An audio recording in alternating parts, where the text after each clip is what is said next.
Hello, good afternoon, everyone. Welcome to our Live Fire Training Evolution podcast.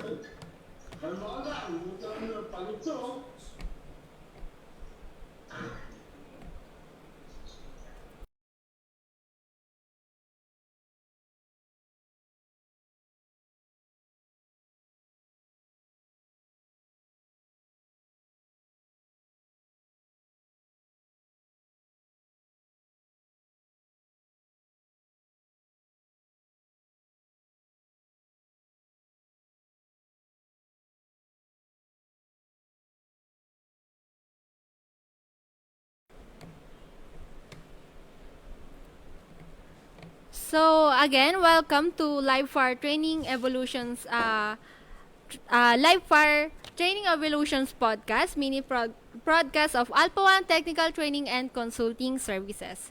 So before we start, we would like to introduce our guest speakers, starting from representative of Mactan-Cebu International Airport Authority, Mr. Jose Dante Quijano.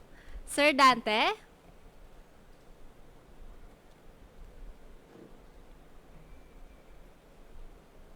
Naka-mute, sir.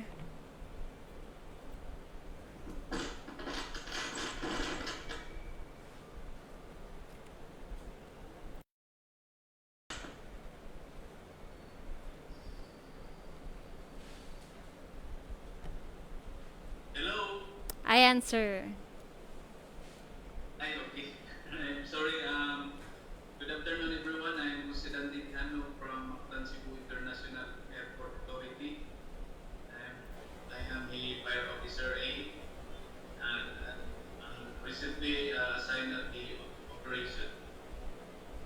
Thank you, Sir Dante. Thank you, ma'am. Thank you, sir. Representative of West Tondo Volunteer Fire Brigade Incorporated, Miss Princess Elaine Tan. Mabuhay, good afternoon po to everyone who's watching and listening to our discussion today. Thank you, Ma'am Tan. Next, from Santa Lucia Fire Substation of BFP Pasig, Mr. CJ Garay. Hello po, good afternoon. Sir Cody, good afternoon, sir. Nakinig ba? Okay ba? Yes, sir. Yes, sir. Okay, okay na. Yes, sir. Hello? Yes, sir. Loud and clear. So, yun okay, thank you. Good afternoon. Senior Fire Officer to Sergeant Greg from Santa Lucia Police Station. Aside from Pasig City Fire Station sa NCR, thank you for inviting me in this kind of discussion. Thank you po, Boy Pangailan. Thank you, Sir CJ. Next, from Civil Aviation Authority of the Philippines, Mr. Joe Aris Evangelista. Yes, good afternoon from Alpha One, Sir Dante, Sir Jerry, Sir CJ, Ma'am Princess, and also sa mga viewers natin. This is Joe Aris Evangelista from the Civil Aviation Authority of the Philippines, a elected training course supervisor. Good afternoon. Good afternoon. Good afternoon, sir. Thank you. And last but not the least, from our guest speaker, representative of Alpha One Instructor, Mr. Jerry Carpionidoy.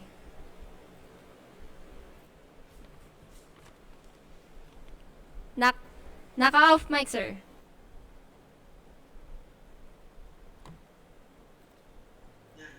Ayan, sir. Good afternoon, Jerry Carpinoy from Santa Rita Paradise, Olongapo City. Yan, tap mo nga. Okay, thank you, Sir Jerry. Thank you, everyone, for introducing yourself. So, before we start with our live fire discussion, we will have a preview of our live fire training video.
All right.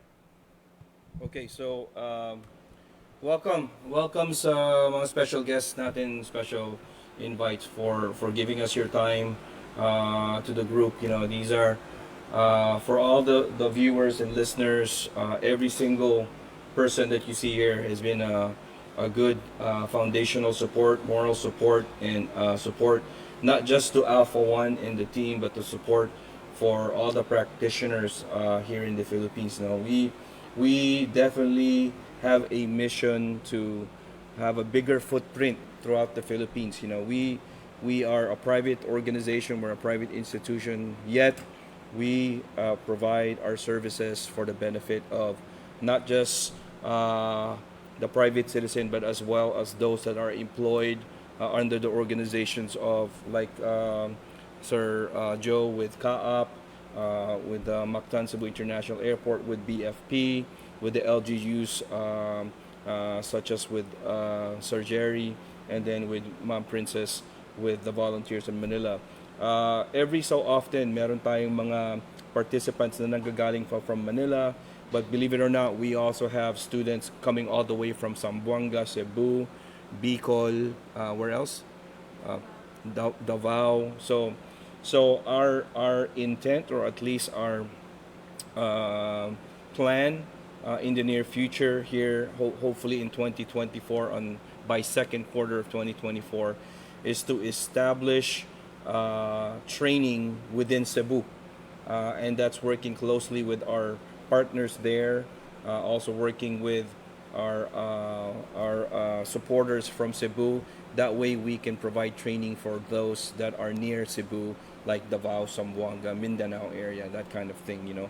And then obviously, there is also a demand for us to provide training within Manila, but I think it just takes some coordination as far as partnering with existing institutions, or even coordinating or partnering with volunteer groups there para uh, para ano natin, no, ma-maximize natin yung mission natin is to educate, help our practitioners or emergency responders provide the safest possible means in providing their services, you know. Kasi katulad ni Sir Jerry and katulad ng mga members ni Ma'am Princess with the volunteer, whether it's in Tondo or throughout Manila, marami dyan talaga are just volunteers, you know. So they do it at the goodness of their heart. They buy their own equipment. Some of them are donations, but at the same time, that's the reason why I, as one of the heads here in Alpha One, believe that we need to support some of our emergency responders. Kasi it's a very stressing job. It's a very it puts a strain on your body. It puts a strain in your head, especially when you start dealing with medical emergencies, motor vehicle accidents, where maraming fatalities, no, maraming may mga injuries, and that may lead us to post-traumatic stress disorders, or yung mga bagay na minsan kinakahirapan nating makatulog dahil naalala natin yung mga ganun incidents. So, but once again, our mission here in Alpha One is not just to educate individuals or groups in the possibility of them to work overseas. That's always a good thing. You know, it always strengthens the livelihood of those individuals, lalo na to support their family, making better salaries, or increasing or at least adapting to their lifestyles, nag-change. But at the same time, yung mga local responders natin na talagang gusto lang dito sa Philippines, that they're able to enjoy their hard work and the fruit of their work by making sure that then when they go to work, one day, the next day they're still coming back kasi naturuan sila ng tama. And yun nga yung sinasabi natin, what good is your education and technical skills if everything that you're doing is unsafe? Kasi whether you know it or not, it will be too late once you find out that you're already canceled, or you're already considered a fatality or injured dahil nga dun sa maling habits natin, yung maling paggawa natin ng trabaho, you know. So with that, ito yung reason kung bakit tayo nag-discuss ngayon, is this live fire evolution. Okay, so what's so important about live? conducted the first live fire, as you saw in the video, during our first year in 2021. I believe it was November timeframe. And a good half of the participants during that time were provided free and pro bono. Yun yung commitment ng Alpha One, is to provide to those that are less fortunate or just unfortunately financially incapable to enroll. But we are in in the middle of, if not, we're pursuing a scholarship program. Okay, and what is the scholarship program? This is something that Miss Lovely and Miss Carol and the entire team of Alpha One, to include the instructors cadre, is doing isang way to provide the opportunity for those that cannot afford to enroll in the class and be able to get some type of a sponsorship to provide them the opportunity to attend. Okay, so I am actually in the middle of writing a sponsorship letter to all the fire chiefs that I know in the U.S. That's everyone that I work with or I worked for, and I'm about to write to them. Tinatapos ko lang kagabi because yun nga yung buy-in ko as a Filipino and as a Olongapeño, is to somewhat understand the limitations of our personnel here, but I am reaching out to those people that I know in hopes that makapag-sponsor sila sa inyo. So that's what I'm trying to do now. But at the same time, with our guests, with our connections, with our network, we hope na makapagkuha pa tayo ng ibang sponsors within the country, and whether they want to send someone specific dito sa live fire natin, or we can select for them, whatever way we can support. I think it's really critical na mabigyan ng chance yung mga responders natin matuto ng maayos, ma-perform nila ng maayos, and ma-perform nila yung duty nila in a safe manner. Okay, so that's really what encompasses live fire. Live fire under NFPA, if you look at NFPA 1500, as some of you, my previous students and participants, it's all about safety. NFPA 1500 is about firefighter safety, emergency safety. That includes physical activities, workout, equipment, gym equipment, including PPEs, all that stuff, right? But also included in that is how to make sure na yung firefighter mo at any given time or point within that entire calendar year, prepared sila. Okay? So if I give you an example, kung pag sinabing, okay, kailangan nating mag ropes and nuts, ang hanapin ko kaagad, and then this is just me, is a D-ring. Okay? Maghanap kaagad akong D-ring because that's how I've been accustomed to do so. Pero pag wala akong D-ring, automatically, ang iisipin ko kung anong tinuro sa akin ni Sir Jerry o ano yung mga ginagawa ni Sir Jerry. Because Sir Jerry would be more technical in rope tying because that is something that he's been accustomed to doing. Right? So whether he was a harborist, nagpupuno ng mga putol ng puno sa mga barangay, or whether he was actually doing rescue at the bridge of Santa Rita during mga flooding, so he's more adaptable to that. Okay? So lahat tayo meron tayong technical skills. But at the same time, and that's the reason why our instructor cadre, pagdating ng live fire, I don't necessarily just concentrate on live fire. I always go back to the basics. I always go back to the foundation. So, ang live fire natin is 25 and 26 of November. At least that's our plan. The 25 is to cover all the classroom event, discuss safety, familiarization sa PPEs, familiarization sa SCBA. Because if we are going to conduct live fire where we're actually going to inside a structure with a fire, with a working fire, then everybody needs to understand the capabilities and limitations of the bunker gear, the helmet, the mask, the SCBA, the air, your gloves, your Nomax, your boots, and then the application, the actual different applications of your straight streams, or fog pattern, or Z pattern, or T pattern, or O pattern. So yung mga ganon, no? So that's the discussion during that first day. And then the second day, yun na yung laro. That's our game day. Okay, so the the the the objective is still to train. The objective is still to make mistakes, believe it or not. You may not see that pag sa ibang school, pag sinasabing don't make mistakes. I'm not that because I'm realistic.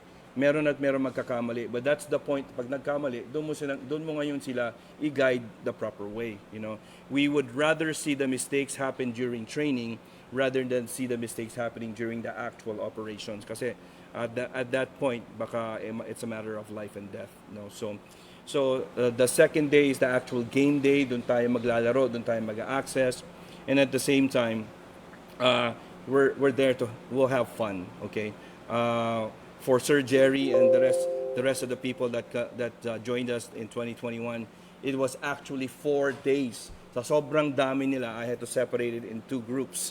Okay, so we had MMDA there, we had BFP headquarters representatives, we have BFP representatives of Olongapo, we had D&L with Sir David and his team, we had Coast Guard, we had PNP, we had Kabalikat, we had Highway Patrol Group, and then we have other frontliners from local.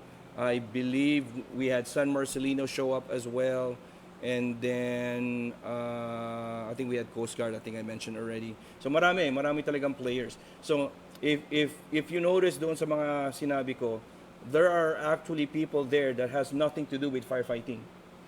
You know, PNP and Coast Guard. But we were open enough to invite them for them to get a little bit of the taste of what firefighters go through. Okay, so ayaw natin namang ilimit just for firefighters.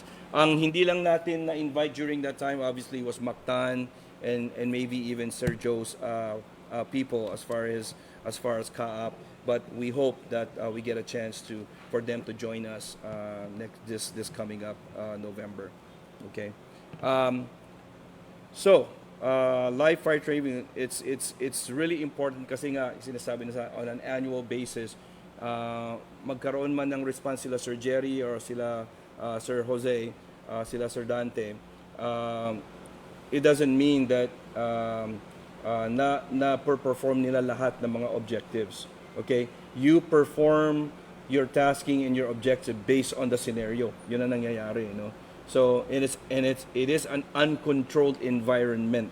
So you kind of play by what you see, but how the incidents appear to you, but what you know, whether it's a full information or lack of information, and then you just go by it the best way that you can.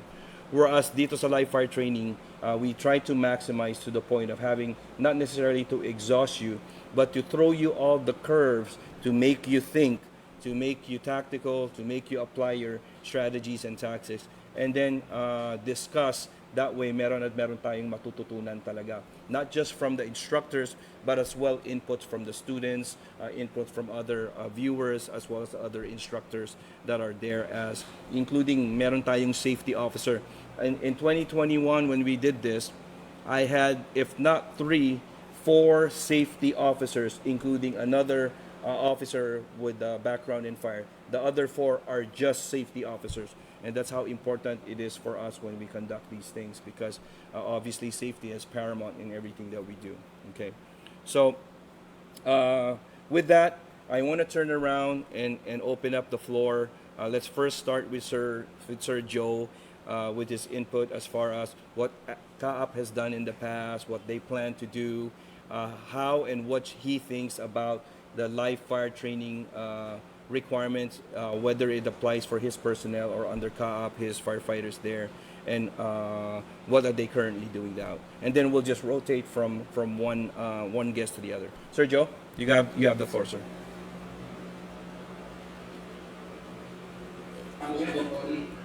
So, with regards to the live fire training, live fire training is where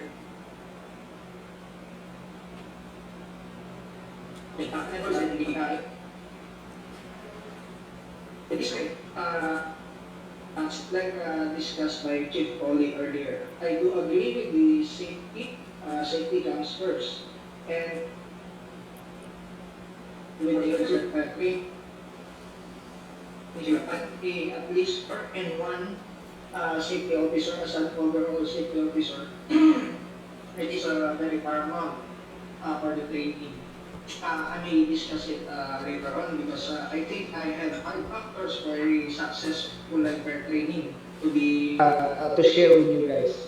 So with the live training, this a high risk and a low frequency type of training, meaning to say, mataas yung risk sa bawat participants, but we do it only very low in frequency. That means at least once a year nating kinakandak. Also with CAAP, ARFF is required to all ARFF personnel to attend at least one live fire training every 12 months. No, so that means once a month tayo at least may live fire drill. But with CAAP, we do a live fire drill during a refresher course, number one. And then sinasabay na namin yung task resource analysis namin, response time procedure at the same time. No, we are in the Philippines, so money is a very big factor talaga pagkanda ng mga training. Because this type of training is very mataas yung cost na kailangan talaga. No? So, we have to adjust. But, about this nga, sabi ko nga, nakakapag-catch up naman ang authority with this requirement ng IKO. I would like to express nga pala, or I would like to inform everyone, including Mactan and CAAP, we are adhering with the International Civil Aviation Organization, or the IKO. So, this is the international organization na nag-handle everything about aviation industry around the world. No? So, we adhere with the rules and regulations, yung mga batas na pinapatupad ng IKO. And also, we follow the NFPA standards, like Chief Coley discussed earlier. So, in almost all other training, instructors can be reliably predict how students will act pagdating nga sa training. That is why safety is very important. Hindi lang basta na nagre-require kami ng mga instructor on the field during the live fire training exercise, no? May mga kanya-kanya kasi silang role. So, yes, we have the instructors, but having a safety officer in the field, no? Mas malaking bagay siya. The reason why we train is that pag pinerform natin yung trabaho natin on the actual job, when we perform it, makakauwi tayo ng ligtas sa pamilya natin. That is why we train. So, tama rin yung sinabi ni Chief Coley kanina. It's better to make mistake during trainings kasi nako-correct natin yan. No? But during the real McCoy, hindi na natin mako-correct yan. Once na nagkamali sila, it's either the rescuer or the occupant ng aircraft sa side namin, sa ARFF, ang mapapahamak. No? So, this type of training requires a presence of mind sa side ng mga student natin or trainees natin. But also, high presence of mind din sa mga instructors. So, I would like to share these 5 factors for a successful live fire training.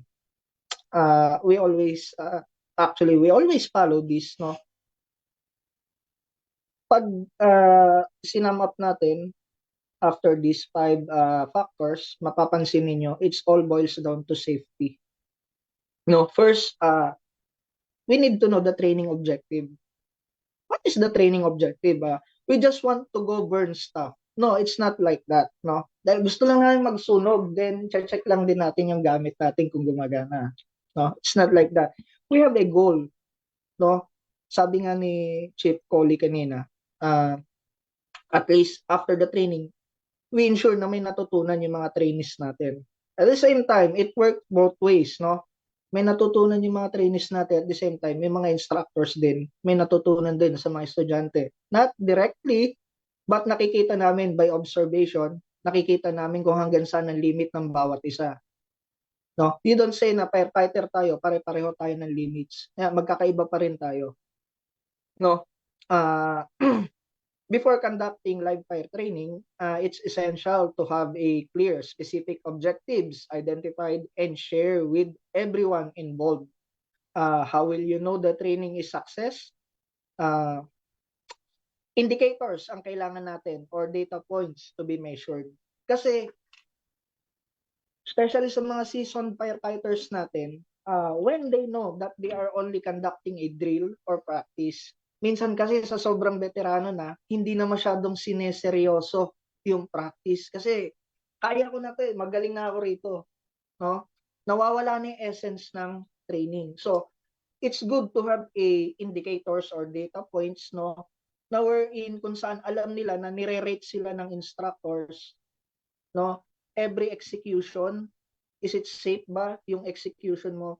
Maganda yun, alam nila, aware sila na may nagre-rate sa kanila. Hindi porke alam na nila through the years, no, may mga bagay tayong nakakalimutan, especially in safety, sa safety, no? So maganda yon, magkaroon tayo ng data points or indicators para during the conduct of live fire training, sineseryoso ng mga kasama natin. Yes, I need to be serious, I need to execute properly kasi nire-rate ako ni sir, nire-rate ako ni ma'am. No? May nag-o-observe sa akin kung tama yung ginagawa ko. That's number one. So number two, we have the safety facility. Ayun na, nag-i-start na pumasok. Live fire training requires a facility that meets the NFPA standards. No corners can be cut when it comes to evaluating whether the facility is safe, and that the evaluation must be conducted every time. Now, this includes the walkways, doorways, stairwells, vents, fire ignition systems, Class B facility, go, no-go sequence, no, yun parang checklist natin, piloted ignition, all need to be inspected, and keep in mind, any deficiencies identified must be corrected before the training starts. No? We will take no chances. Pag may nakita tayong deficiency, you have to correct. Kahit maliit na detalye lang yan. No? Why? Kasi pag nakasanayan natin na nilelet go yung mga maliliit na detalye na yan, at the end, nagiging practices na natin. Okay lang yan. Hayaan nyo yan. Tatandaan ninyo, ang safety rito is safety para sa mga trainees, at the same time, safety sa mga nagtuturo. No? Madidetect yung purpose ng training, no? Kung hindi rin natin susundin yung mga safety procedures. We have the go and no-go sequence, no? You will go through checklist, no? Check natin, fuel, yes, it's a go. No? Pag may nakita tayong mga deficiencies, that doon papasok yung no-go, then evaluate. That is why importante rin kay CAAP yung mga personnel namin na we undergo a training of SMS or safety management system wherein we identify hazards, we mitigate hazards, we manage, no? Yun. So, that's our second indicator for success, no? And then number three, we need to have a sufficient instructors. So ito nga yung binabanggit ni Chief Coley, and I do agree talaga sa sinabi niya yung number of instructors na nandoon. No? Live fire training requires a higher instructor to student ratio than many other kinds of training. Yun nga lang ang nagiging problema namin sa part ni CAAP, na pag nakita lang na, ang dami nyo naman na magpapatraining. That's the part na hindi masyadong naiintindihan talaga ng iba pag hindi alam yung trabaho mo. No? But while the training evolution is ongoing, you must have at least one instructor for every 5 students. And there should always be at least 4 instructors present. At least 4 instructor present, which is hindi yung sinabi ni Chief Coley kanina. When students are in the box or nasa loob tayo ng facility na, burn box natin, nandoon na tayo, there should be at least one instructor in the box with them, kasama. Hindi natin dapat sila iwanan doon. Remember, they are trainees. No? Pag may nangyari sa kanila, cargo natin sila. So, at the same time, mas madali rin natin makita yung mga mistakes nila. during the actual demonstration, no? We have to observe everything. Hindi lang yung nakatutok tayo sa kanila, but let's be wary sa environment paligid nila. That is our role being an instructor, no? They are looking up to us na tuturuan natin sila na maayos, may matutunan sila sa atin. At the same time, nagtitiwala sila or umaasa sila, kampante sila na poprotektahan din natin sila during the training. No? Number 4, we have the checklist and go and no-go sequences. High-risk industries such as the aviation and military use checklist and go no-go sequences. Ito na yung sinasabi ko kanina to manage risk associated with their operations. So, nagche-checklist tayo parati. Imagine without the checklist kasi masyado tayong kampante niyan. May nakalimutan tayo, no? It's not good para sa mga nakaka-observe sa atin. Let's say we have a real emergency within the airport. Napakaganda ng approach natin, responde natin, response time, nandiyan tayo. But without going through the checklist, may kulang tayong gamit na we have to go back to their station or it causes the delay para dun sa rescue operations. No? Imagine yung ilang taon tayong nag-training, ilang taon tayong naghanda, and then it boils down to that checklist na hindi natin sinunod, doon tayo nasira, di ba? It's not really that hard to have a checklist and go and no-go sequence. Hindi ganun kahirap 'yon, no? Pilots itself nag-undergo checklist before take-off, before landing, during the cruising, no? Parati silang may checklist. So I think hindi naman nakakabawas sa atin, nakakadagdag ng hirap sa trabaho kung magkakaroon tayo ng checklist. It is a good thing. It is an assurance na we are doing our job properly. No? So we have the 5th one, no? Preparation for the unexpected. Yes, there's always been unexpected thing happening during the training. All the while, akala natin very physically fit yung mga kasama natin, kayang-kaya lahat yung mga ginagawa nila. At the end, may makikita na lang tayo, basta na lang natutumba. No? Very unexpected. O kaya may nag-collapse na structure during the training. No? In almost all other training, instructors can reliably predict how students will act. Doon na, nakikita natin.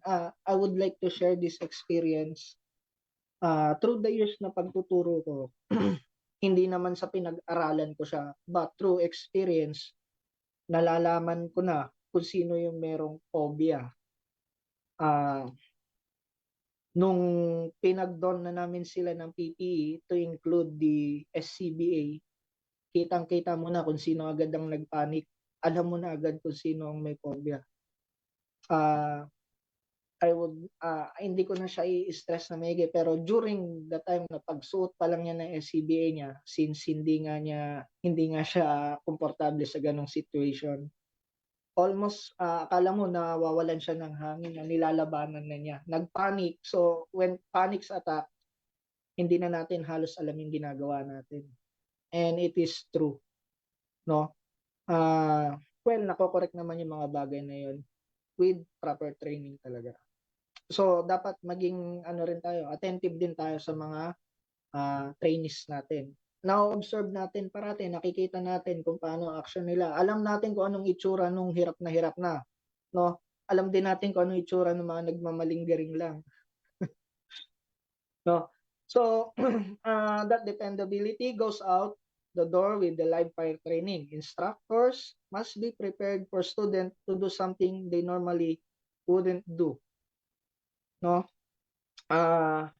Ito na nga yung sinabi ko, claustrophobia hits those who have never experienced it before. No, especially papasok tayo sa isang facility or container, bukod sa madilim na umaapoy pa, claustrophobic na nga dahil naka-SCBA ka, di ba? Lalong nadadagdagan yung pressure. No? We have to be aware with those things. During flashover training, they they react by standing up, placing them immediate face or a face piece. Ayan na, yung mga nakakalimutan nila. It's a simple thing pero malaki ang kasi nito, impact sa atin. No, may mga bagay talaga nakakalimutan tayo. That includes the instructor. That is why yung mga instructors din, nire-require din natin sila ng training, refresher course para sa mga instructor. What we call the BT-BT or back to basic training. No? We just want to burn stock. Yun yung nasa isip ng iba. But our goal is may train sila. We do this to save lives. Diba? We don't do this for fun. Pero yung passion natin sa trabaho natin, no? Kaya mapapansin, makikita talaga natin yung puso during this training pa lang. Sabi, kasi yung iba nasa isip, kailan ba talaga magkakaroon ng accident? I-boost ko na lang lahat dito sa training. No? May mga makikita tayong ganun, but in reality, we don't want any accident to happen. Parati ko nga sinasabi dito sa opisina, ARFF, no? We train for operational readiness. No? Hindi kami nagte-train, sinasabi, not literally na nagte-train para lang magligtas ng buhay, but this is purely operational readiness. Especially do sa mga hindi nakakaalam ng trabaho natin sa side ng ARFF, no? May mga comment na hindi maganda. Yes, tanggapin na lang natin 'yon kasi nga hindi nila alam, no? But nagdarasal pa rin tayo na wala sanang accident na mangyari. So, IKO requires us to have this live fire training every 12 months, no? What is the importance, no? Virtually, ito I would like to share, virtually every fire department, no, in the Philippines, around the world, regardless of type, will be tasked with live fire training at some point.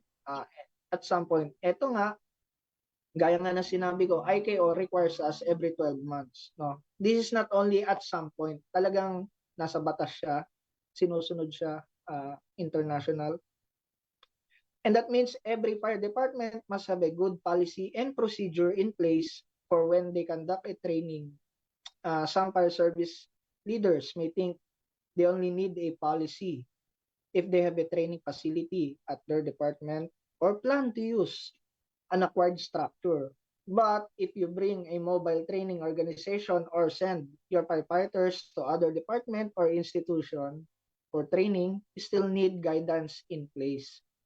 So, ayun nga, you have your own facility or not. Maybe, like Alpha 1, pwede natin kunin yung services nila if you don't have any facility.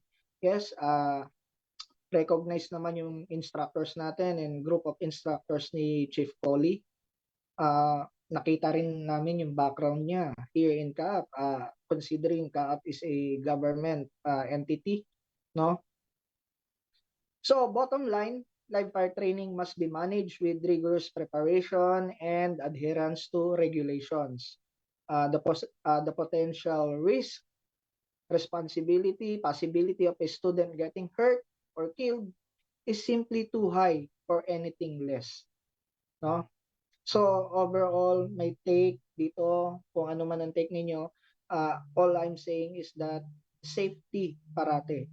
We do our job with safely so that we can go back to our family. Also, at the same time, training during the live fire training, no? Safety first parate. Safety is not cheap. Hindi lang sa actions ang sinasabi ko, but that includes buying the right equipment. Okay? That's all. Maraming salamat po. Thanks, Sir Joe. Thank you. You know, wala akong narinig na hindi ako mag-agree sa sinabi ni Sir Joe to be honest But ipapa-comment ko lang si Sir Jerry. Sasabihin ko sana, parang merong CCTV si Sir Joe doon sa live fire namin kasi lahat ng sinabi ni Sir Joe as far as claustrophobic, nangyari siya doon sa live fire namin. And Sir Jerry knows specifically kasi kilala niya yung ibang tao doon na matagal nang nasa industry But the moment na pinasuotan namin ng SCBA, and they're not even breathing air, mask pa lang yon, at pumasok sila ng isang parang a concrete barrier as part of the challenge, medyo nag-nervous na siya. Sir Jerry, naalala mo yung isa na ayaw niya nang mag-move forward kasi medyo ano na siya, nag-hesitate na siya. Exhausted na. Oo. Sir Oliver, good afternoon guys. Yun yung actually responder yun. Hindi tama si Sir, yung sinabi niya kanina na we have to consider all the consequences. Yung mga lahat, yung status ng trainee. Actually yon, ang nawala sa kanya doon, hindi yung hindi yung skills niya ang nawala doon. Ang nawala sa kanya doon is yung physical at saka yung mental status niya. Yun yung nawala. Nawala siya sa focus kasi hindi siya kondisyon. Yun yung sinasabi ni Sir kanina. Ang nawala sa kanya doon yung conditioning ng katawan. Oo, may skills ka pero wala ka sa kondisyon. So yun yung mga lapses na nangyari na nakita natin doon na actual, Sir. And tama naman si Sir na hindi tayo pwedeng magkaroon ng konting gap sa mistakes. And dapat talaga prepare tayo magmula sa gamit, sa responder, sa kapangangatawan ng tao, sa instructors, and sa facilities, and yung safety ng facility. So, good point yun kay Sir kanina yung sinabi niya. So, na-witness naman natin kasi yun pagdating sa trainings nga. Totoo yun. Nakikita mo, condition siya, pero nagbabago yung mukha, nagbabago yung physical appearance niya, yung movement niya, once na nagkaroon na ng naka-blindfolded na gano'n, tapos nag-SCBA na. Like, yung last student natin na 8, actually, wala pa silang ginagawa. Blindfold lang namin, naka-full kit sila, pero walang battles.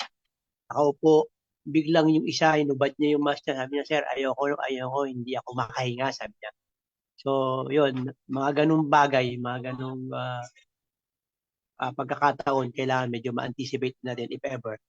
And the only thing lang din na pwede kong share o magawang tulong sa i-perform natin na lifeguard training, parang medyo alanganin kasi ako, pero i-chat na lang, i-PM na lang kita, Sir, na 25 kasi ang namin, 25 ang oath namin. So, sana, pero pipilitin ko, I'll make time para gusto ko yan. Alam mo naman, Sir, andyan yung puso ko sa trabaho niya. Makatulong man lang ako doon, mag-assist para hindi na kayo problema kung sino pa ibang mag-a-assist dyan or mag-inputs o tulong, anything na ma-share ko. Kaya lang, sana, 26 wala akong gagawin. Pero pipilitin ko last day yun, Sir. Yung 25 kasi talaga sure ako hindi ako makapunta. Yeah, that's kasi, fine. Naman yun, understood.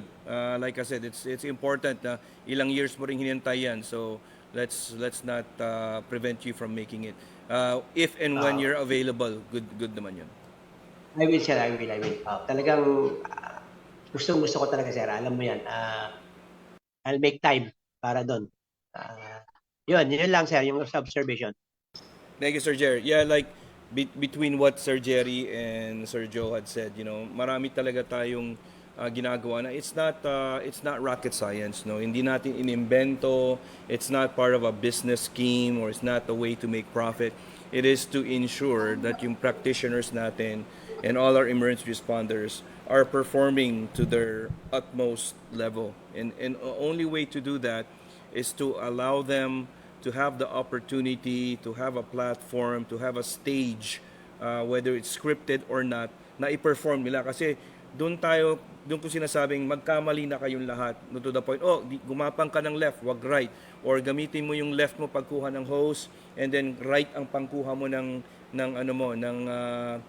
footing mo, or vice versa. Or pag binuksan mo ang pinto, kneel down or lay down versus standing up. Ito yung mga sinasabi natin because there are things, even with DFP as our guest, between his training, between the volunteers training, meron tayong mga natututunan na foundational and basic, whether they come from a manual or they come from an institution like us.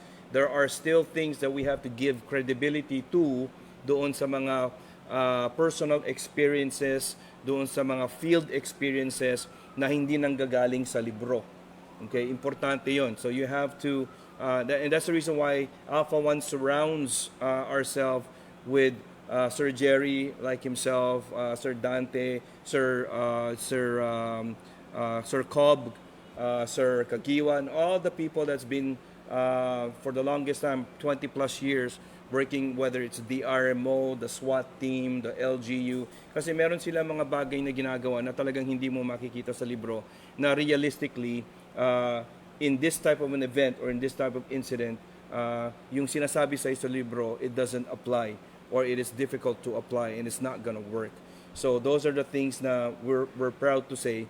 As Sergio was saying, it's not just the book. It's not just thinking within the parameters of the standard, but also having to think outside the box and trying to see what you can do, the other options, the other tactical and strategies that you can apply based on experience. And those are the things that I'm solid about. I'm in this industry, like I mentioned several times, over 32 years now, and I'm still going to school.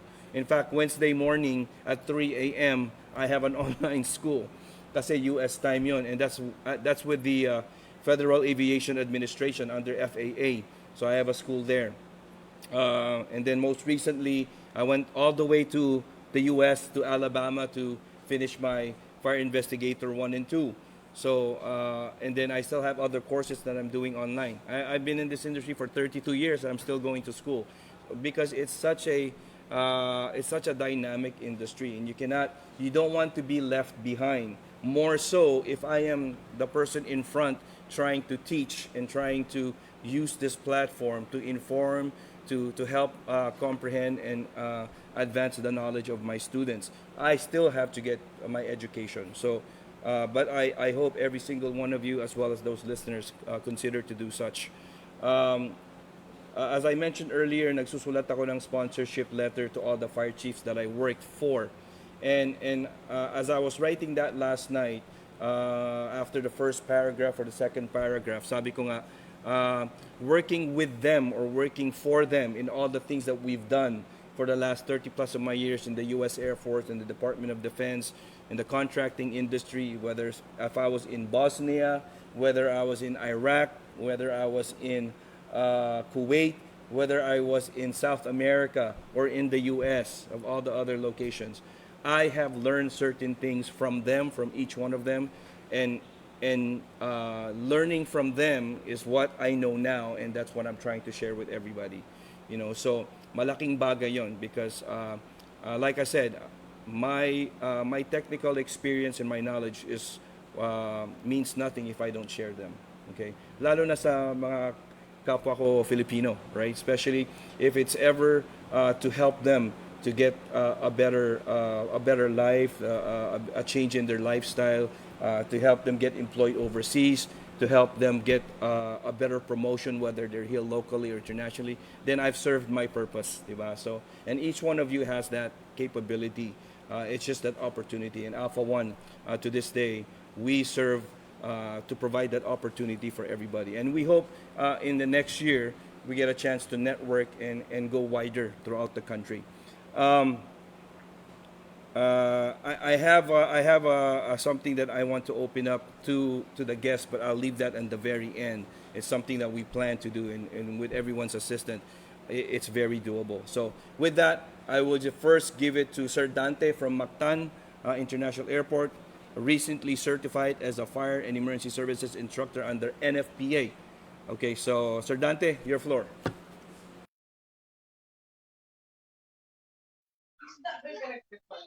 Good afternoon, everyone. Good afternoon, good afternoon. Klaro ba yung module natin, sir?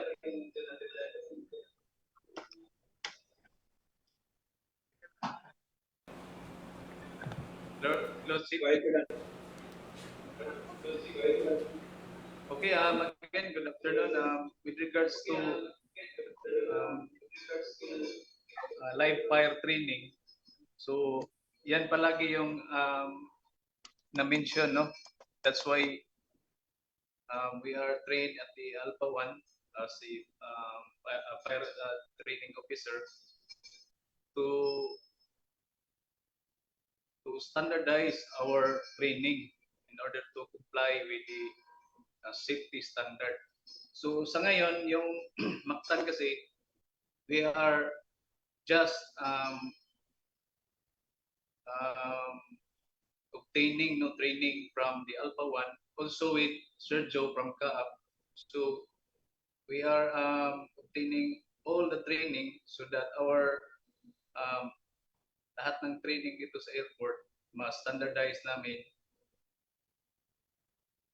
with regards to the NFPA and the MOS Manual of Standard from CAAP. So para ma-comply namin lahat ng safety procedure talaga yung ano natin dito pag may training. So sa ngayon sa Mactan, mahirap kasi mag live fire training dito. So that's why we are crafting a procedures to make this safe no ganing tinatawag nating live fire training kasi dito sa Cebu wala talaga tayo makikita na mga training na facility regards to live fire. So ang importante lang din dito sa amin is yung procedure na ginagawa namin ngayon kasi yung previous administration yung nagkakandak ng live fire training is not a emergency responder. So nahirapan yung mga emergency responder to mail their procedure. So ngayon i-standardize na namin para sa safe training. So with regards to the live fire, meron kami ginagawa na importante kasi meron tayong checklist dyan with regards to live fire training. So yung importante is the pre-born planning. So or depending on the HAH, yung kailangan natin ng mga permits kasi mahirap na dito sa DNR natin. So we are planning also to have a facility that hindi naman affect sa environment. So we are planning to make a aircraft mock-up with LPG na yung controlled environment na yung fire. So, and then with regards to safety, meron naman kaming unit magkakandak na risk assessment before the training started. And then the important is the pre-boarding procedures. So lahat ng procedures at saka after post boarding procedures. So sa ngayon, we are following the NFPA 1403 live fire evolution. So meron sigurong kung makikita nyo dyan may checklist. So yan gusto namin i-follow with regards to live fire training. So this time around, we are setting up the facility for live fire. So we are planning to build a smokehouse and aircraft mock-up. So because dito sa Mactan, very mahirapan na kaming mag live fire kasi under the ITO 9137. So may requirements kami na how many gallons of avgas yung susunugin namin. So hindi na pwede kasi may environmental challenges na sa DNR. So ngayon we are planning to have a facility that is environmental friendly. And in order to comply with the CAAP Manual of Standard. So as this time yung namin is just acquiring mga inputs from other training providers in order to to build no or to follow the standard from the ICAO, also the CAAP, and important is the NFPA standard na maano namin, ma-practice namin. So lahat kasi nandun yung sa NFPA. So palaging safety talaga lahat. So siguro sa ngayon, Sid, that's all I can share. Thank you, Sid. Thank you, Sir Dante. Thank you. You know, like Sir Joe was saying, Sir Jerry was saying, talagang nandun tayo sa pag-follow ng a certain standard, no? And multiple times na mentioned din ni Sir Joe is the creation not just of the standard but the checklist of those standards. I'll give you a prime example. No? I don't think I've ever worked for any department where as simple as checking your fire apparatus or checking your rescue tools or checking your SCBA or checking any kind of equipment or tools na nandun sa apparatus nyo is not on a checklist. Kasi the more and more you do it, yung nga yung sinasabi, nagkakaroon tayo ng bad habits. And the very bad habit na nangyayari sa mga fire and rescue and emergency responders is okay sana yung maging consistent, but the consistency is normally challenged by comfort. Nagiging komportable tayo to the point na pag nakita natin ng isang circular saw or nakita natin ng isang SCBA, although there is a checklist, hindi na natin ginagamit. And because of bad habits or comfort, merong mga bagay na makakalimutan because we take it for granted. And then next thing you know, when you go to a fire, when you approach a fire vehicle, nakalimutan natin bakit flat yung inner circle ng ARF truck, o yung inner gulong ng fire truck, or bakit yung SCBA natin mabilis na wala, yung pala kulang na pala yung air natin dahil may leak. So those are the things that we create, and that's the same thing with live fire. So for the most part, as Sir Dante was saying, the creation of a live fire facility, whether it's a mock-up or a MAF, yung tinatawag nating mobile aircraft fire trainer, or whether it's a structure or a burn house, whether it's a 20-foot container or 40-foot container, or an actual construction of a cement type, block type, hollow blocks ang tawag natin dito, but cinder blocks, pwede natin sabihin. But it falls under two different things. Under NFPA 1403 on live fire, it falls on two things. One is a training facility that belongs to that organization, or that belongs to the city, or it belongs to the municipality, the provincial, or under BFP, it belongs to the government. Okay, and anyone can train there. All they have to do is they have to coordinate and get the approval and all that. But it belongs to them. The other portion of the live fire facility is what we call acquired facility. Yun yung pwedeng gawin ni Sir Jerry pag sinabi niyang, tara mag-live fire tayo, magkakandak tayo ng live fire, maghahanap tayo ng isang bahay na na-abandon na pagmamay-ari na ng government, or pagmamay-ari, meron pa rin may-ari nun, but i-demolition na siya.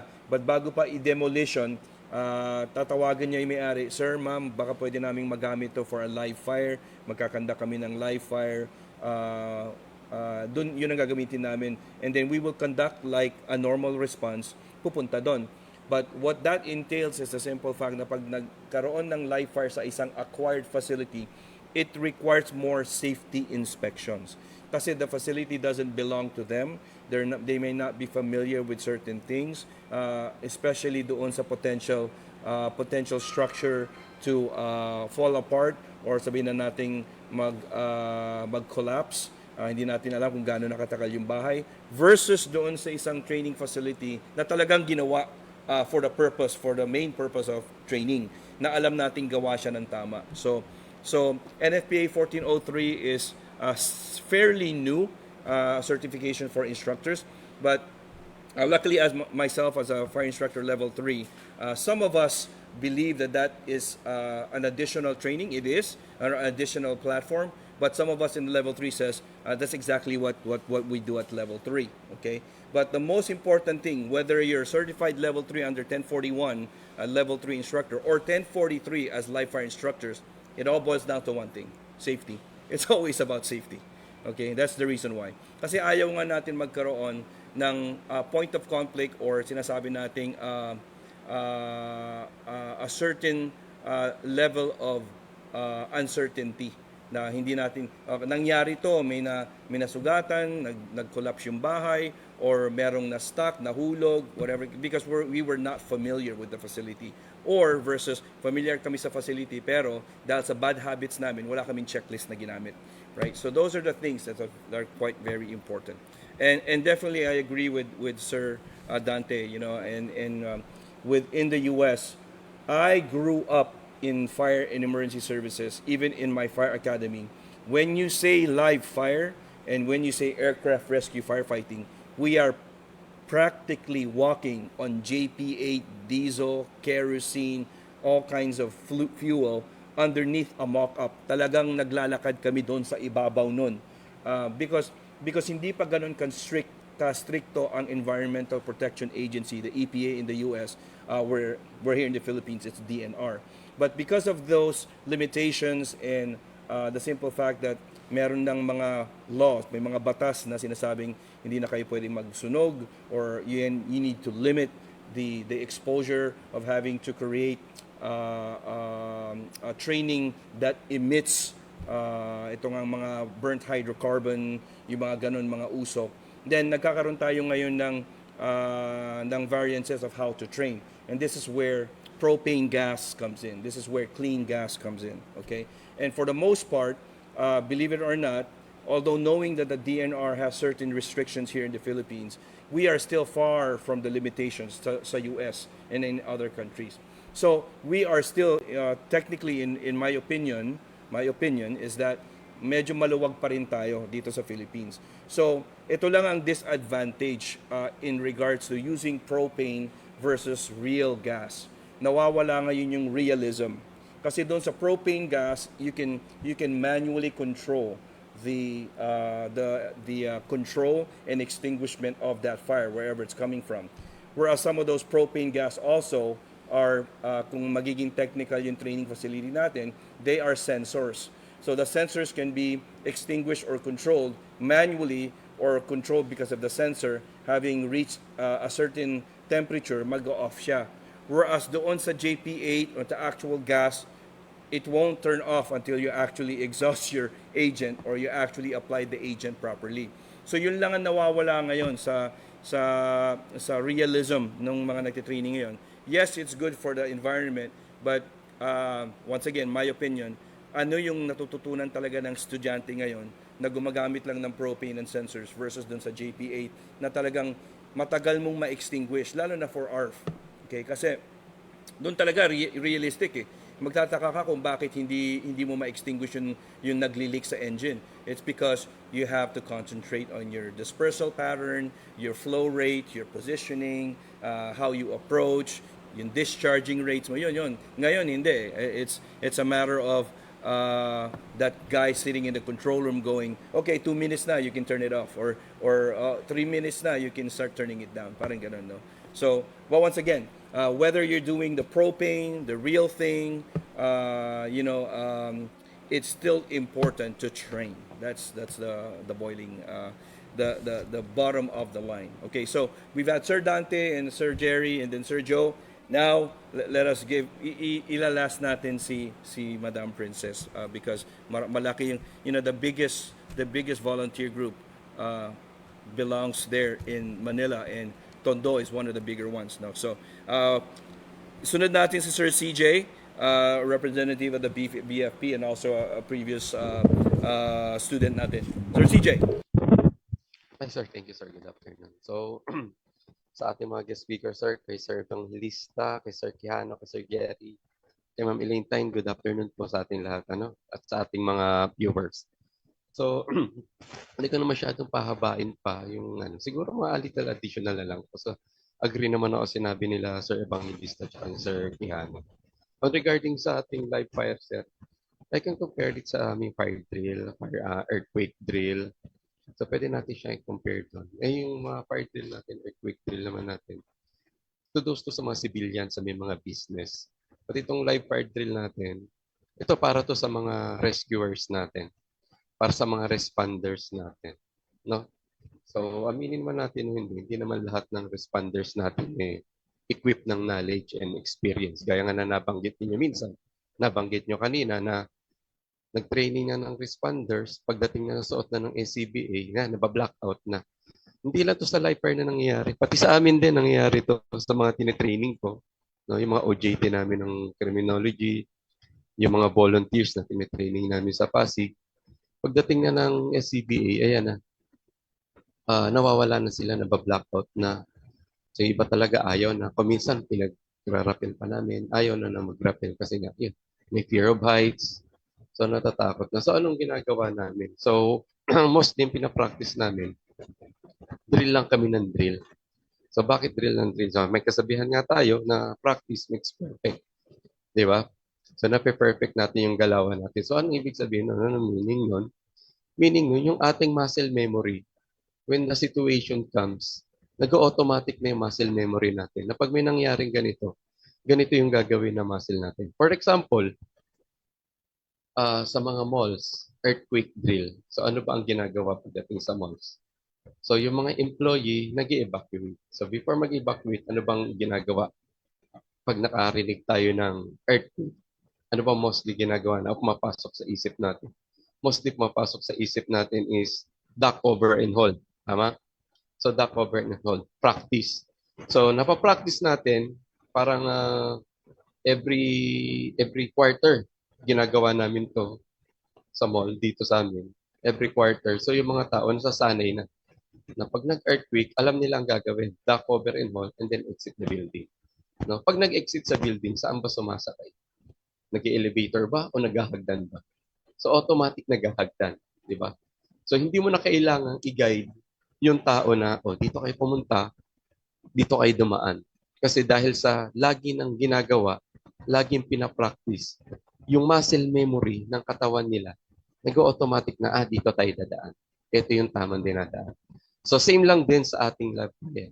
No, kaya yung ibang fire volunteers natin na nanonood sa atin ngayon, ina-encourage ko sila na makiisa, sumali sa atin. I-grab natin opportunity, lalo na yung meron tayong sponsor.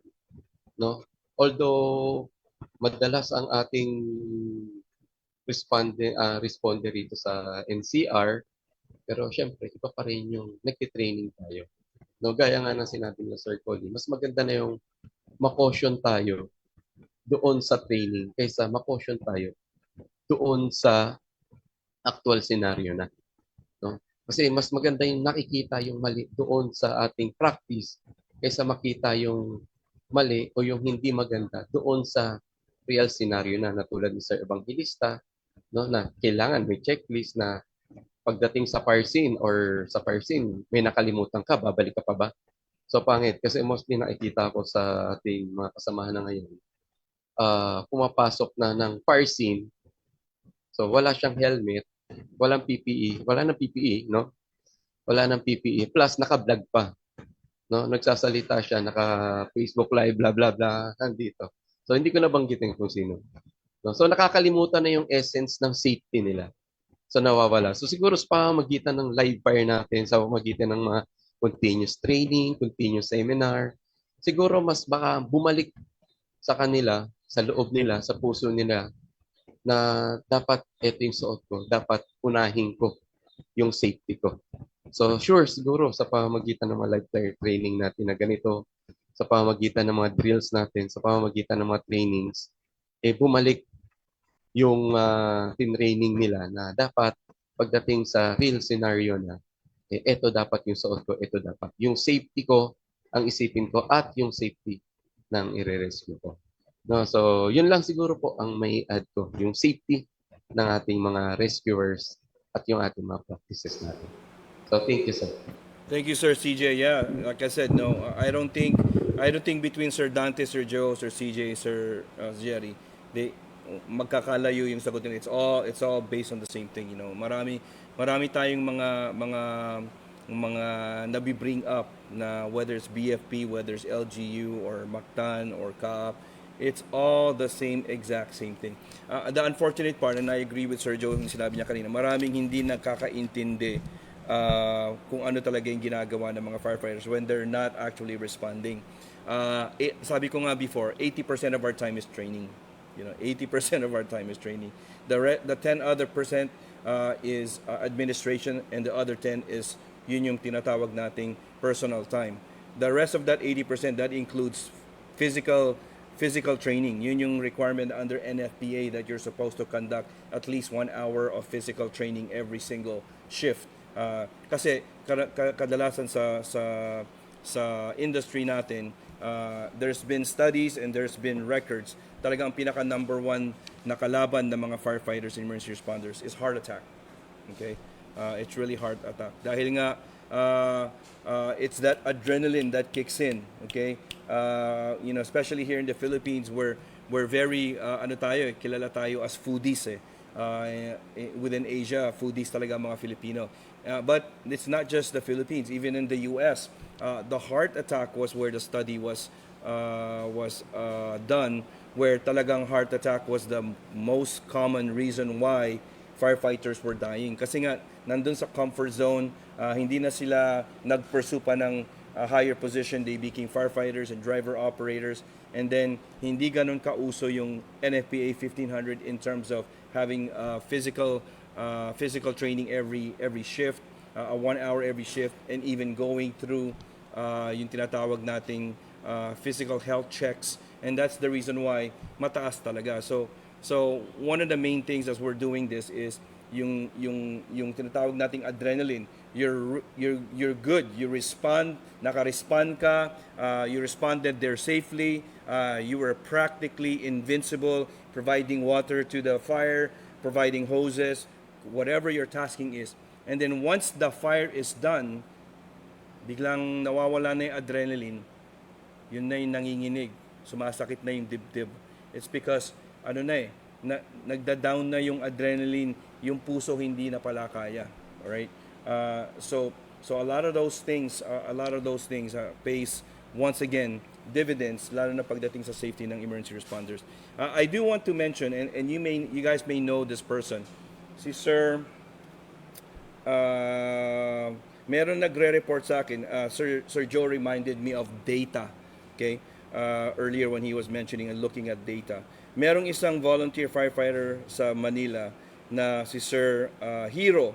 Let me see if I can get his last name. Si Sir Hero is a volunteer firefighter from Manila, and he's been reporting to me all the accidents that's been happening in Manila and as far as in the Philippines. Kung malaman niya, pinapadala niya sa akin because I am in the process of gathering data to figure out bakit namamatay yung mga emergency responders natin.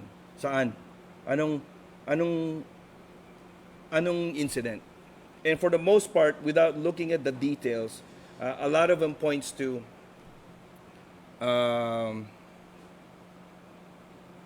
ayoko naman sabihin, to put it in a good sense, miscalculation, miscommunication.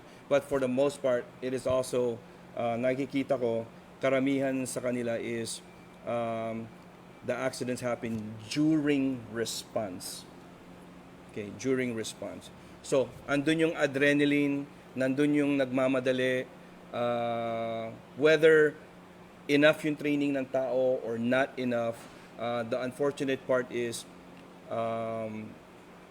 there seems to be this habit in baka maraming mag-comment. It seems to be a bad habit based on the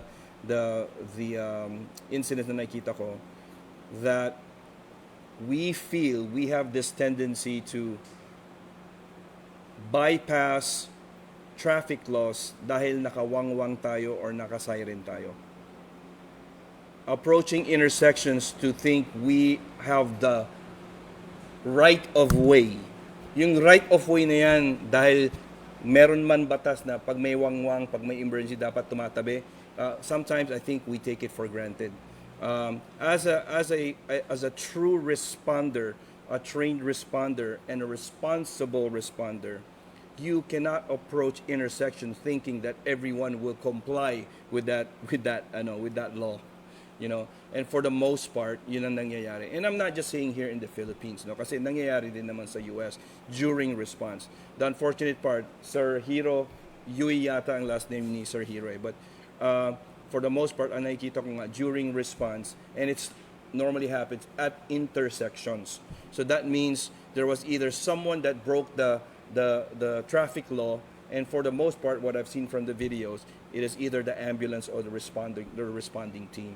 So that's unfortunate, you know. So whether mako-correct mo siya sa proper training, whether it's the attendance of the evac course, or whether it's the LGU or the organization maintaining a standard for their drivers to make sure that they are competent and have been able to given the opportunity to train, lalo na pagdating to sa response. Kasi tingnan nyo it's so hard to get emergency vehicles.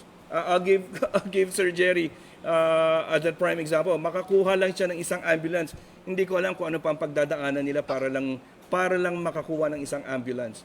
And then you will end up giving that ambulance worth $1 million or so, and all the red tape and the time to get it, bibigay mo lang sa isang taong hindi properly trained. You know, you've invested so much on this equipment, on this resource, to be used for your constituents, tapos ibibigay mo lang sa taong hindi mo binigyan ng opportunity to train properly. And then you wonder why, bakit sila na-aksidente. Kasi pag na-aksidente, you can call that resource gone, pretty much. Di ba? Kasi, and on top of the possible na may fatality doon sa nakasakay sa loob, as well as doon sa taong pinick up nila if they were actually responding. Na ngayon, magiging liable yung barangay.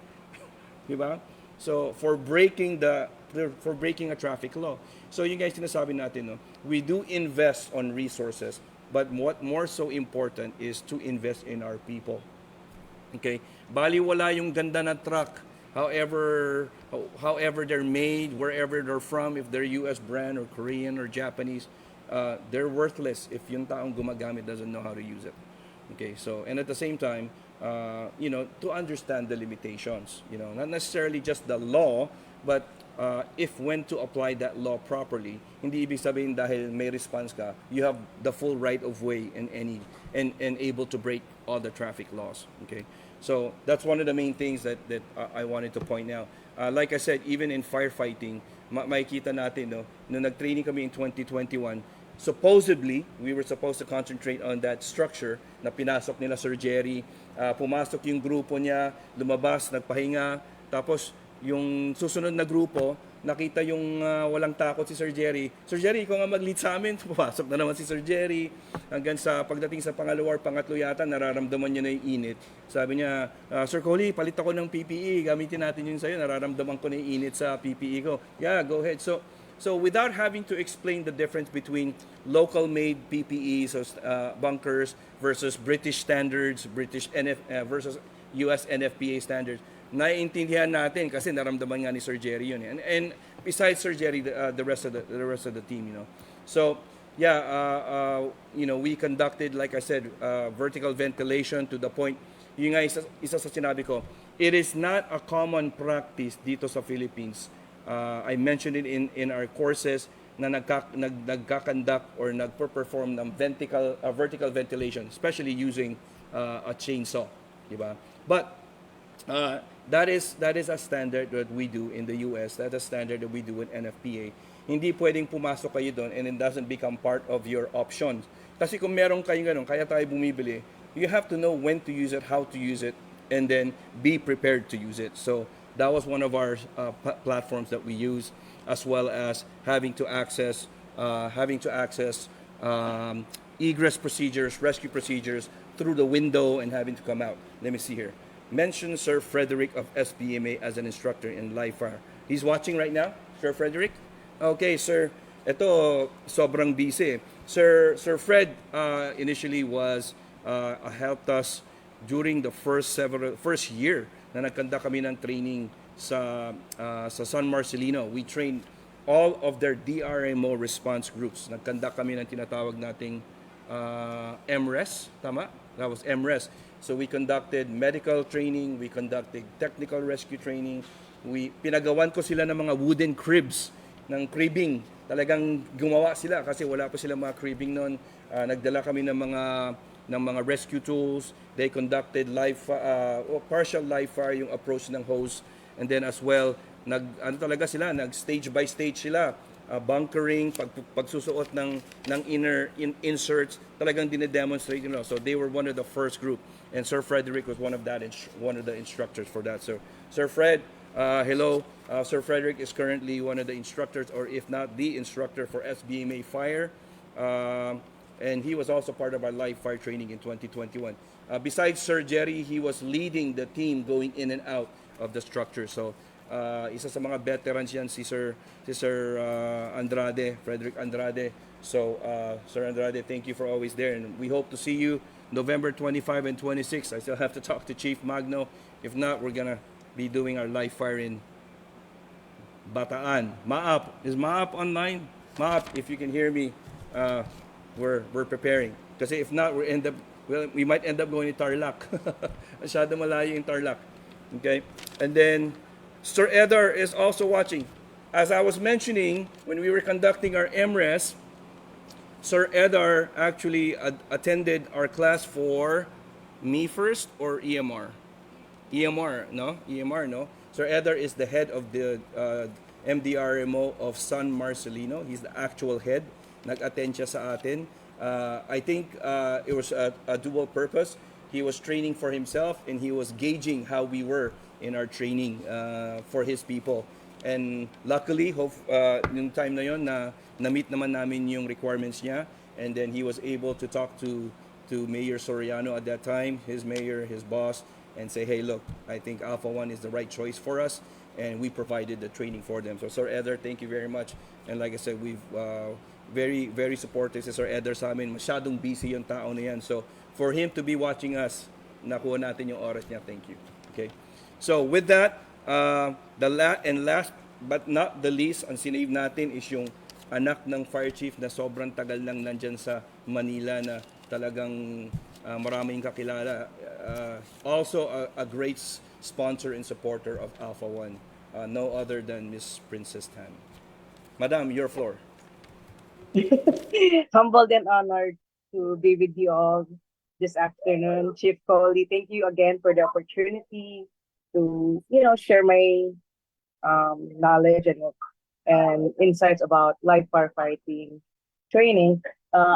Before I would share that, I would like to also echo the discussion of Sir CJ, Sir Dante, Sir Jerry, and especially Sir Joe. I think it echoes our best practices talaga na safety first.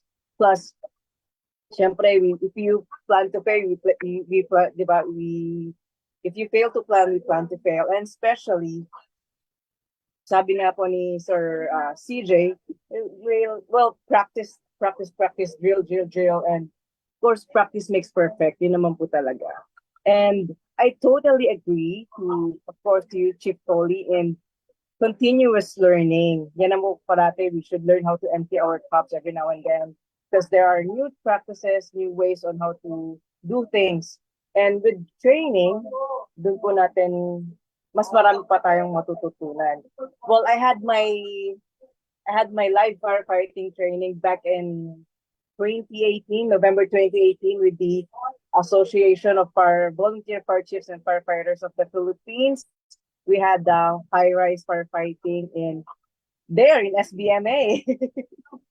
And it really, how would you say it? It really enhanced my confidence, my competency especially, and adaptability. Because we know naman in real life scenarios, anything could happen. And it is just right na prepared po tayo palagi. And that is, I think, ang ginagawa ni Alpha One is to prepare us in this kind of situations.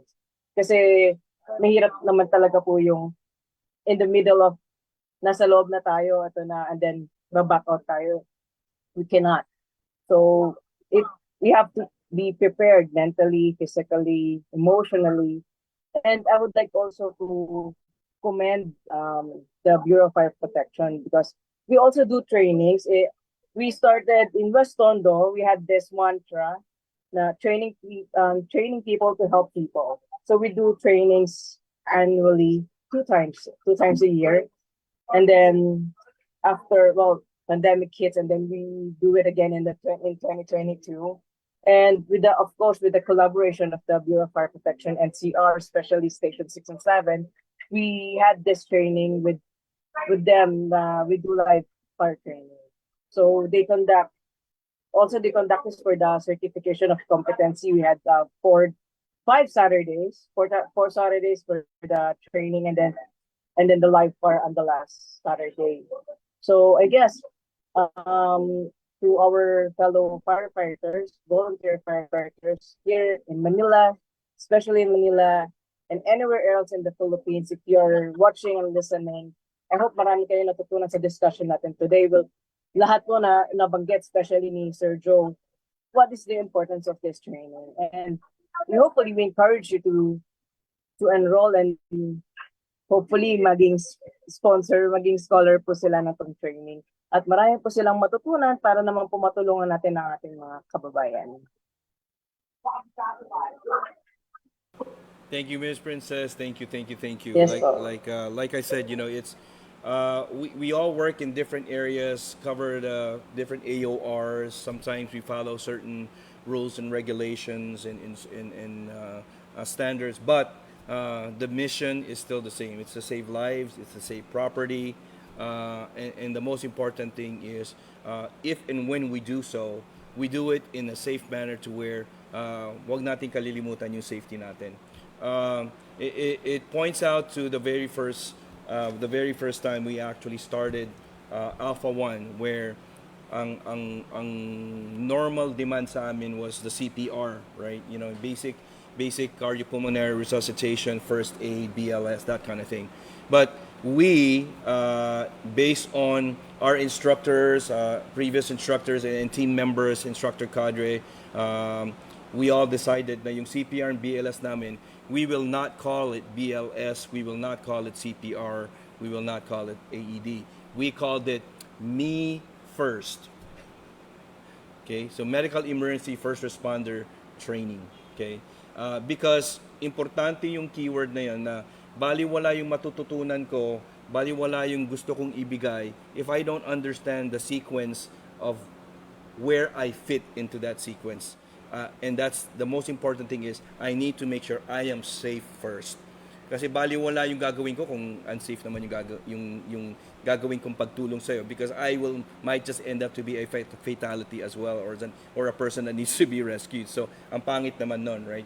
So that's the reason why even at that, as simple as that methodology, we called our medical training as Me First, indicating talagang importante is me right here. I am the one to perform. I am supposed to evaluate and assess.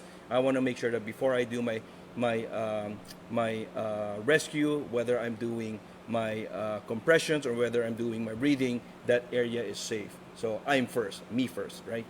So, and with that, they stemmed up to EMR, and with our partner with Sir Anthony Pagio, Mark Anthony Pagio, and Sir sa grupo nila, they are providing the platform for EMT. EMT Advanced as well, is it?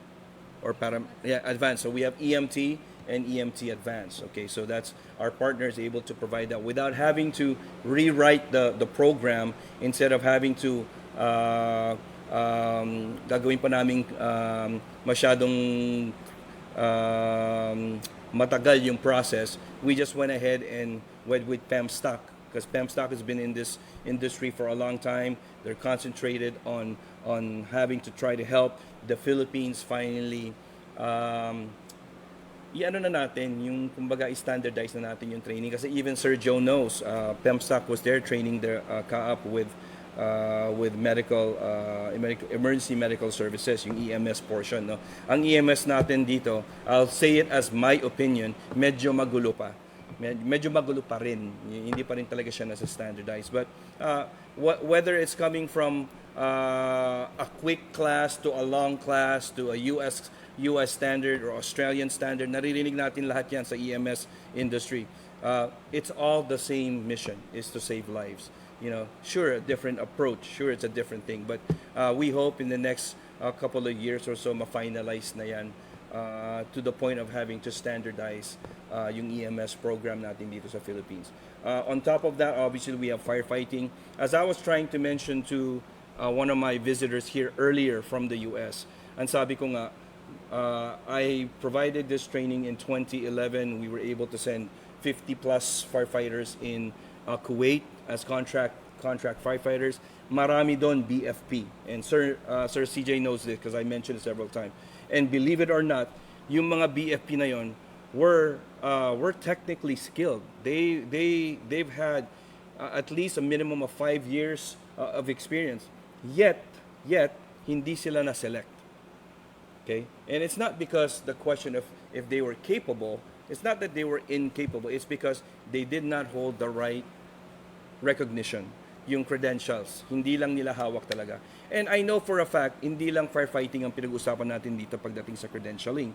You know, whether it's OSH, BOSH, KOSH, whatever IOSH, whatever it is that we're doing as supposed to be professionals in the industry, we just have to have that documentation. And for the most part, Alpha One is here to provide that option, is here to provide that hindi naman legality, but to provide that credentialing. Kasi nga, Sir CJ, anong class ka nung nag-attend ka? Class 4? 2? Sa firefighting, sir. Class 2. So, we are now on class 2, no? Class 2, copy. Pero ilan na yung natapos natin? Class 5? Out of 5 classes na natapos namin, and this is the short term, as far as I know, 80% of every single one that we've trained there are now overseas. They're now employed overseas, between Qatar, between Saudi Arabia. So the best part about that is that as an instructor, as a person that's trying to help and make a difference, I'm happy to say that it's making a difference. It's the mission is being met. Although slowly, meron kaming natutulungan. You know? So even it's just a 13-day class, making sure that we follow IFSTA manuals, making sure we follow NFPA standards, making sure that we document, provide the training of records, and cover all the different requirements based on the training curriculum used in the US or international community, na-hire sila. So it pays dividends to invest so small, but the return is quadruple. How do I mean by quadruple? I'll give this an example kasi hindi naman to secret eh. Our 13-day training, which is a short-term firefighter training, is how much? 13? No, 19. So let's just say it's 20,000. It's 13 days. Let's say it's 20,000. 20,000. Sabihin mo ng 2 weeks, 14 days. Okay? 14 days of your investment. Okay? And then, if and when you get hired, I don't believe anyone that's been hired is making anything less than $1,500. So in a month, your return of investment is there plus more. So nakikita natin yung tulong, no? So ang laki. I keep going back to one of our first classes to where may nag-attend sa amin a student, and he was in his 40s, and he's been in the security job for more than 15 years. Almost, I want to say 16, 17 years. And nagkaroon siya ng kaibigan in Saudi Arabia and said, hey, mag-training ka ng firefighting kasi kailangan dito. And nag-take chance lang siya. You know, think about it. He was in his 40s, getting into a career in an industry na wala siyang, I don't want to say wala siyang kaalam-alam, but syempre, hesitant ka dahil sa age mo eh, di ba? And nag-undergo siya ng 13 days. In less than 2 months or 3 months, he was hired. I think he's one of the guys that's getting paid the highest doon sa location. I think he's a lieutenant right now, right? So he's a lieutenant. So ang maganda lang doon, you know, yung opening ng opportunity sa mga tao, lalo na here in the Philippines, is marami talagang merong gusto maging firefighters. Yung iba ayaw mag-civil service, ayaw mag-BFP, but yet they want to. But because of certain restrictions or certain limitations, walang opportunity. Hindi ka naman pwedeng pumunta ng UP or or Jackson or ng Gordon College or any of the normal colleges to see if there's a firefighting course. Meron man, it's fire science, or, it's very basic stuff. But we're talking about operational firefighting. Hindi ganun kadami yung mga institusyon, So with the establishment of Alpha One, we hope, at least we were planning to make sure that we provided that void, yung gray area na si Juan or si Juanita na gustong mag-firefighting, wala siyang mapuntahan na school. And in providing this training, whether it's firefighting, whether it's EMR, whether it's EME first, whether it's hazmat or ARF, or whether it's the live fire, we now can provide not just the training, but the valid documentation and credentialing na yung tao nag-aral talaga. And that's what everyone's been using to apply for jobs locally, to apply for jobs internationally, and it's making a difference, and it's making a difference. I am just one of the instructor cadre here. And ako na mismo magsasabi, pag may naririnig akong, sir, si galito na hire na, gusto kong ganunin yung sarili ko sa likod eh. Alam mo yung, thank God. Yung kahit 13 days lang. Imagine if pinursu pa ng isang tao yung long term namin dito na 6 months, na 1,000 hours. I mean, a fire chief will sit there and say, holy moly, 6 months yung training mo? Yeah, kasi alam ng nag-hire na hindi namin pinencil whip or hindi namin nirush yung pagte-training sa tao na yun. Alam namin na talagang meron at merong natutunan tong tao na to. And I don't want to be, I don't want Alpha One or the instructor cadre here to fall into the same category na, wala, binigyan lang yan ng certification. No, we don't do that. And there's been times where we've been offered, almost to the point, name your price, I just need to get this certification. Sabi ko, no sir, we don't sell certifications here. You have to attend. You have to attend our course. Kasi pangalan ko yung nilalagay ko dun eh. And I want to make sure that when I do recommend someone, when we provide that credential, that person really went through that class.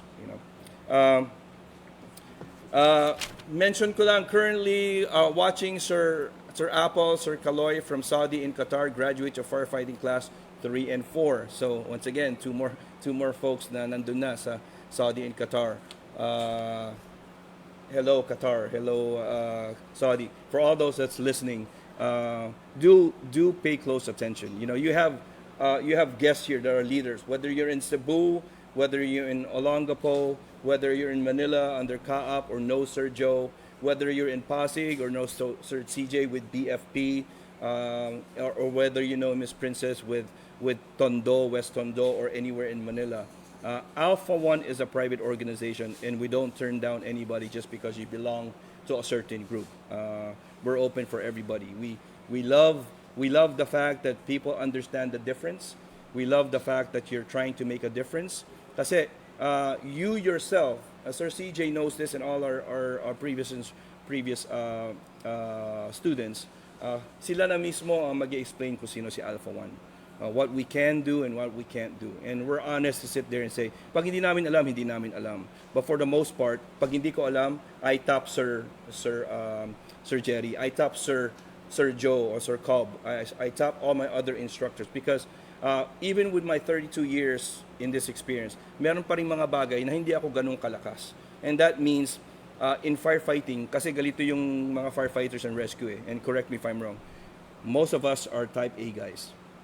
We know everything and we know a lot. Okay, and we deny the fact na meron tayong hindi alam. But as an instructor, I have to be a responsible instructor to sit there and say, I have a limitation, I don't have that answer, but give me some time, I'll get you that answer and give you the right person to talk to. And yun yung pumapaligid sa akin. Sir Jerry, Sir Cobb, Sir Jesse Payumo, Sir Carlos, Sir Wax, Sir Mark Anthony Pagio, all those people. To include Sir Joe, when we're talking about government with CAAP and all that stuff. Sir Dante as well. So, like I said, for all the people that are watching, you're not just talking to Alpha One, you're talking to the people that are in this industry. And we hope in the next year or two, they will still be part of this industry so we can try to make a difference in the Philippines. Ito yung mention ko kanina, no? I'm definitely going to be contacting Miss Princess and Sir Joe and Kagawad or Counselor Jerry, because of the simple fact that kung naintindihan nyo ang Pro Board and IFSAC sa US and international community, those are the certification and credentials na ina-accept ng ibang mga companies because that is following NFPA standards and using manuals like IFSTA and all the different manuals na ginagamit sa fire industry. But my intention is, with the help of these individuals that you're seeing here now, and maybe even people that are listening, is the Philippines to create our own accreditation. For our own. We can definitely follow, mirror exactly what ProBoard is doing, what IFSAC is doing, but we need to have our own. Kung sabihin ko sana siyang my opinion, I believe several of you guys here feel the same way. Kasi kung hindi, ipupursue natin ang ipupursue si ProBoard and IFSAC, it gets to the point, meron at meron magtatanong, bakit hindi natin ipursue yung sarili natin? As long as we follow NFPA, as long as we follow those standards, as long as we follow the checklist, whatever ProBoard and IFSAC is doing, kaya naman natin. Okay, kaya naman natin. So that is the mission now of Alpha One in 2024 up all the way up to 2026. Besides trying to open up franchises and other schools within the Philippines, gusto natin magkaroon ng accreditation na papantay kay ProBoard and IFSAC para hindi naman tayo hirap na hirap. Kasi it's very unrealistic for a Filipino to attend an ProBoard and IFSAC school or institution in the US. Okay? Not only is it expensive, it's so hard to get a visa. Diba? So, but should that stop that person from pursuing that goal na gusto niya magkaroon ng accreditation or ng credential? No, it should not be. But I think I'm just trying to gather some strength, some support, as well as the foundation to pursue that. But Alpha One will definitely be pursuing that, and maybe with the help of the folks that are sitting here that can help us maybe put a plan together and finally create an accreditation for Filipinos, no, na pwedeng ilaban sa international stage, no. Yeah, agree Sir Joe, 'di ba? Kasi sunod tayo ng sunod eh. Wala namang problemang sumunod, but eventually, not that we're just going to copy, but ano lang, gumawa rin tayo ng sarili natin, 'di ba? So, and like I said, I can't do it by myself. You know, there's always going to be pros and cons. But I know for a fact the volunteer group in Manila has created a similar volunteer association, just like the US, di ba? So I don't think it's impossible. It just takes a little time. But that's at least my plan. That's one of my goals. And with everybody's help here, not just the guest here, not our special guest, but all the people that are in this industry, I think we should. I think it's time. I think it's time. Okay. Kasi ano naman eh, known naman ng NFPA. I think we all know with the BFP's Bible, it's mentioned 172 times yata yung NFPA is mentioned there several times na. So it's just a matter of really pursuing it. So, but if we just start off with NFPA 1001, yung professional qualification standards, then yeah, let's start there. But ma-professionalize lang natin yung tao at meron silang hawak na I am under the accreditation of the Philippines, or whatever we might call it. I am certified as a NFPA 1001. Let me biglang lumabas si Sir Alvin eh. Sir Alvin, everyone has been able to provide their inputs. No, we were just discussing some of the plans, some of the future plans for us, for firefighters here in the Philippines. Let me get your input dito sa live fire training discussion natin. Sir, good afternoon, sir. Sorry, I was late because I was attending a meeting. So I think I was listening to the live now while I was attending a training, and I agree to most of the people here that a live fire training is very important, not just for the aircraft rescue and firefighting division under international airports or national airports, but as well as to other fire departments, may it be a fire brigade, may it be the Bureau of Fire Protection. So the learnings that we can get through live fire training is different from those theories that we get in a classroom, because as firefighters, the skills that we perform during actual incidents, the knowledge that we need to have can't be confined inside the four walls of the classroom. So aside from the compliance that we must follow. That is aside from the compliance that we must follow. Yun po, sir. Copy, sir. Yeah, it's like I said, it might look like baby steps doon sa whether it's live fire. Hindi nga natin na siya na-conduct ng 2022 because of certain restriction with face-to-face and with elections and everything else. Marami talagang hindi naka-attend. So, but we're definitely pursuing November 25 and 26 live fire training for individual practitioners as well as groups. So hopefully with the help of everyone here, all the people that are watching, those that are especially yung mga taga Qatar and Saudi and everyone else overseas, all I ask is one thing: find a candidate, find a friend, find someone that might be interested in of joining the live fire and sponsor them and let them attend. Kasi with your assistance and with your help, you may just be able to make a difference for them. They might just sit there and say, "Holy crap, magaling pala ako rito, interesting pala to." Then I'm gonna go ahead and join the class or attend the class, and then couple months from now, makikita mo na lang, katabi mo na siya dyan sa Saudi, katabi mo na siya dyan sa Qatar because of your help. So sometimes we just need a little nudge, and that's what I'm doing with some of the folks that I worked with or worked for. I did not get to this position without any help from anyone. I've always had help, always, always, always. So, but don't be afraid to ask for help when you need it. So I am taking the matters into my own hand and reach out to those guys that been fortunate enough to be sitting in senior fire chief's position, in chief officer positions, and hope that some of them may be even listening. Some of them may be was inspired enough dun sa sinasabi ko na tumulong sa atin sa Philippines, because I'll be the first one to say marami nga pa tayong kailangan pang pagdaanan pagdating sa training and professionalism, certification and credentialing. So but all together we can cover more area. I can do some, but we can do more together, diba? Yun nga yung sinasabi ko lagi, right? So with that, I open up the floor for any other comments and any other suggestions. And if you want to reach out to some of your friends, some of your people online while we're online, please do.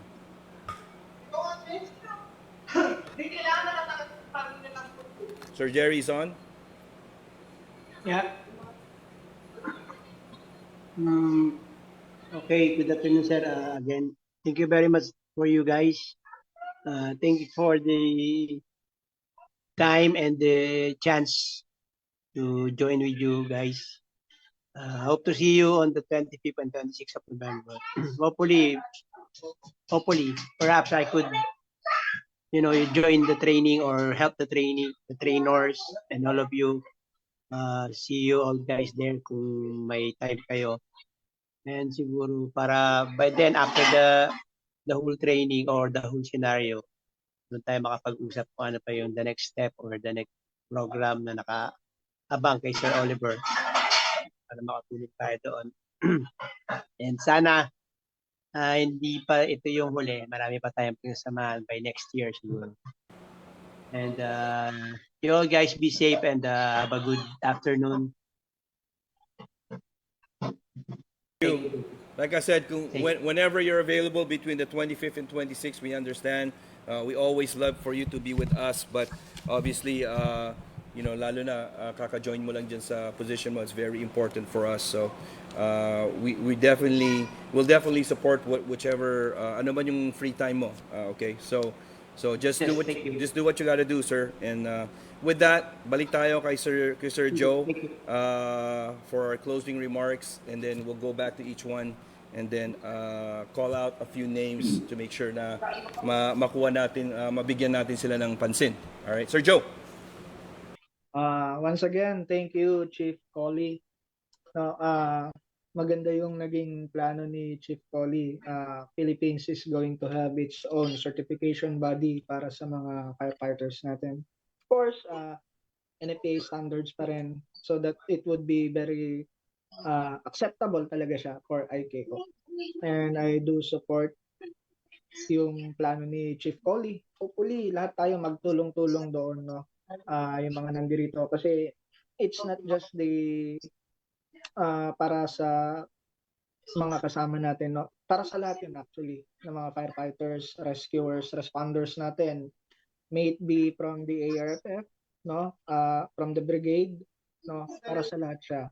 So I hope na we can support yung plano ni Chief Oliver. I gave my support ngayon pa lang, sabi na ako. Tama kasi sinabi niya, not every one of us can uh, afford to go to the US and pay for the training, no? Totoo 'yon. So, wala namang masama kung magmi-mirror tayo since pareho lang naman din ang sinusunod na standards. So, once again, thank you for this opportunity also. And I hope na mas madagdagan pa yung mga ganitong engagement natin, no? Not just focusing only with the live fire training. Marami pa tayong mga topics na pwedeng magkaroon ng engagement kagaya nito. Sharing different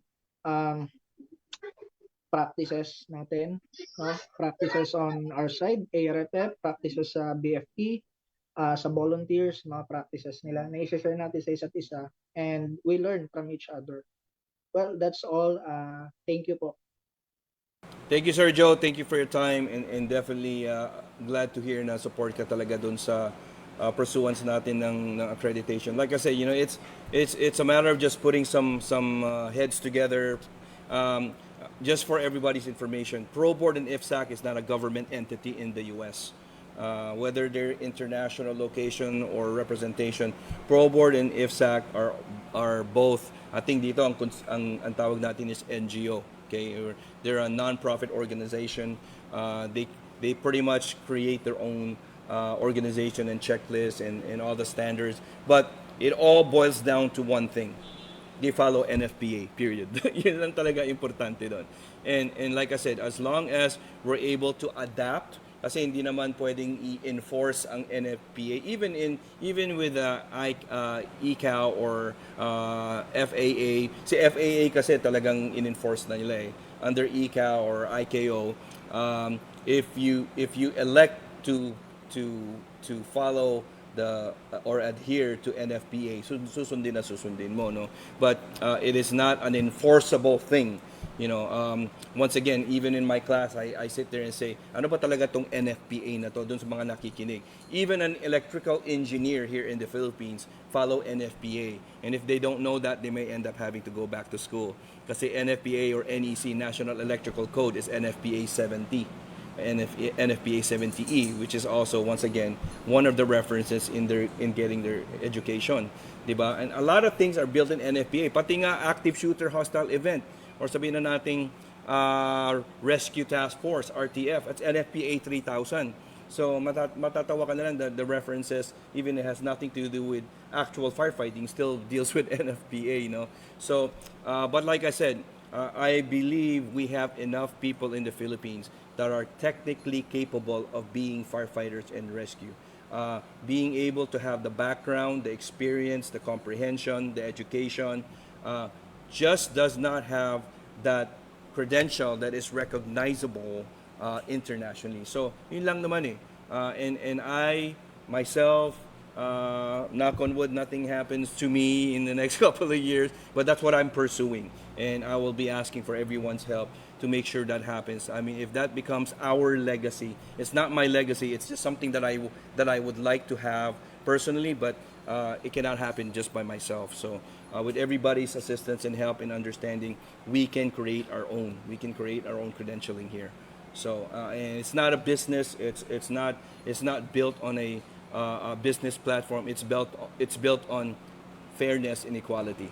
That's just what it means, Hindi pwedeng mag-pursue na lang tayo na mag-pursue gumaya ng gumaya. We have to have our own thing as well. But the only thing that we want to make sure is we follow similar, if not similar, meet the minimum or exceed. Mas pinipili ko yung exceed because we want to make sure na hindi lang kami nag-meet ng minimum, we exceeded the requirement. And that's why my firefighting course is 6 months, 1,000 hours. Okay, because I want to give the cake to the hiring manager and see how much icing is on top of that. Kasi nga, ganun tayo eh. Yeah, we provide not just the minimum but exceed. With that, balik tayo kay Sir Dante. Hindi ba si Sir Dante? Si Kuya Dante. There's Kuya Dante. Go ahead, Kuya Dante. Closing.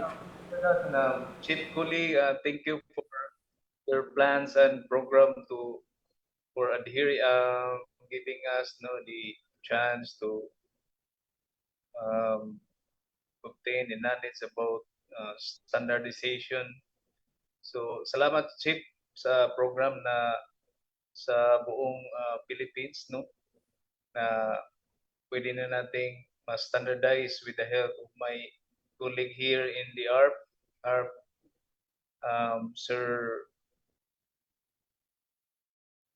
Joe, na lahat parehas tayo, no, na i-apply natin the NFPA and the standard. So thank you Chief for involving us in this kind of coordination. So salamat sa lahat, kay Sir CJ and Ma'am Princess, kay Sir Jerry. Thank you very much. And definitely agree with Sir Joe and Sir Dante. I'm sure Sir CJ would agree and Miss Princess would agree that to have more discussion, to have more platforms like this, and in due time we definitely plan to do more and discuss lalo na doon sa mga existing issues or mga bagay na nagbibigay ng problema sa mga firefighters, responders. That way it becomes a point of educational platform where we can share to our friends and our colleagues. No, so with that, let's go to Sir CJ. Ayun. Okay. So kay Sir Chief Oliver C. Coley, sir, thank you. And then sa staff ng Alpha One, di ko na po isa-isahin. Thank you for inviting me here sa mga guests natin dito. So input ko lang, sir. Naalala ko si Secretary Avalos, DILG Secretary, inatasan si BFP na mag-training ng mga ating mga fire volunteers. Yung nga lang medyo gumagawa pa ng guidelines kung paano kasi nga doon sa mga nangyayari na accident, no? But in regards with that, continuous po yung training namin dito sa Pasig ng mga fire volunteers and fire brigades. So shout out ko na lang po sa mga tropa ko sa Pasig kung sino pa po yung hindi nakakapagpasa ng request. Magpasa na po kayo ng request para magkaroon kayo ng certificate of competency, makapag-training tayo, makapag-banding tayo. I-address nyo lang po sa ating City Fire Marshal, kay Ma'am Superintendent Elaine Bailon, Evangelista, ang ating City Fire Marshal ngayon sa Pasig. And then wala po itong bayad. Baka may maningil sa inyo ng bayad. Wala pong bayad ang training namin dito sa Pasig ng COC. Okay, so yun lang po. May mga ano lang siguro, parang something sa requirements sa clearance, police clearance something, parang yun din na sa amin yun. So yun lang siguro mabayaran. So again, wala pong bayad. See you sa training dito sa Pasig. Thank you, Sir Oliver. Sir CJ, thank you. And once again, regards to the Pasig firefighters, both the BFP and as well as mga volunteers around that area. Stay safe always, and just watch your back all the time. Be safe. Thank you. Next, we'll do with Miss Tan, Miss Princess Tan, of course. Madam. Hello, Chief. Once again, thank you to Alpha One for having us for today's discussion. Nag-enjoy po ako. And hopefully, marami po tayong na-inspire and na-encourage na volunteer firefighters to grab this opportunity to be trained by the experts here in the Philippines.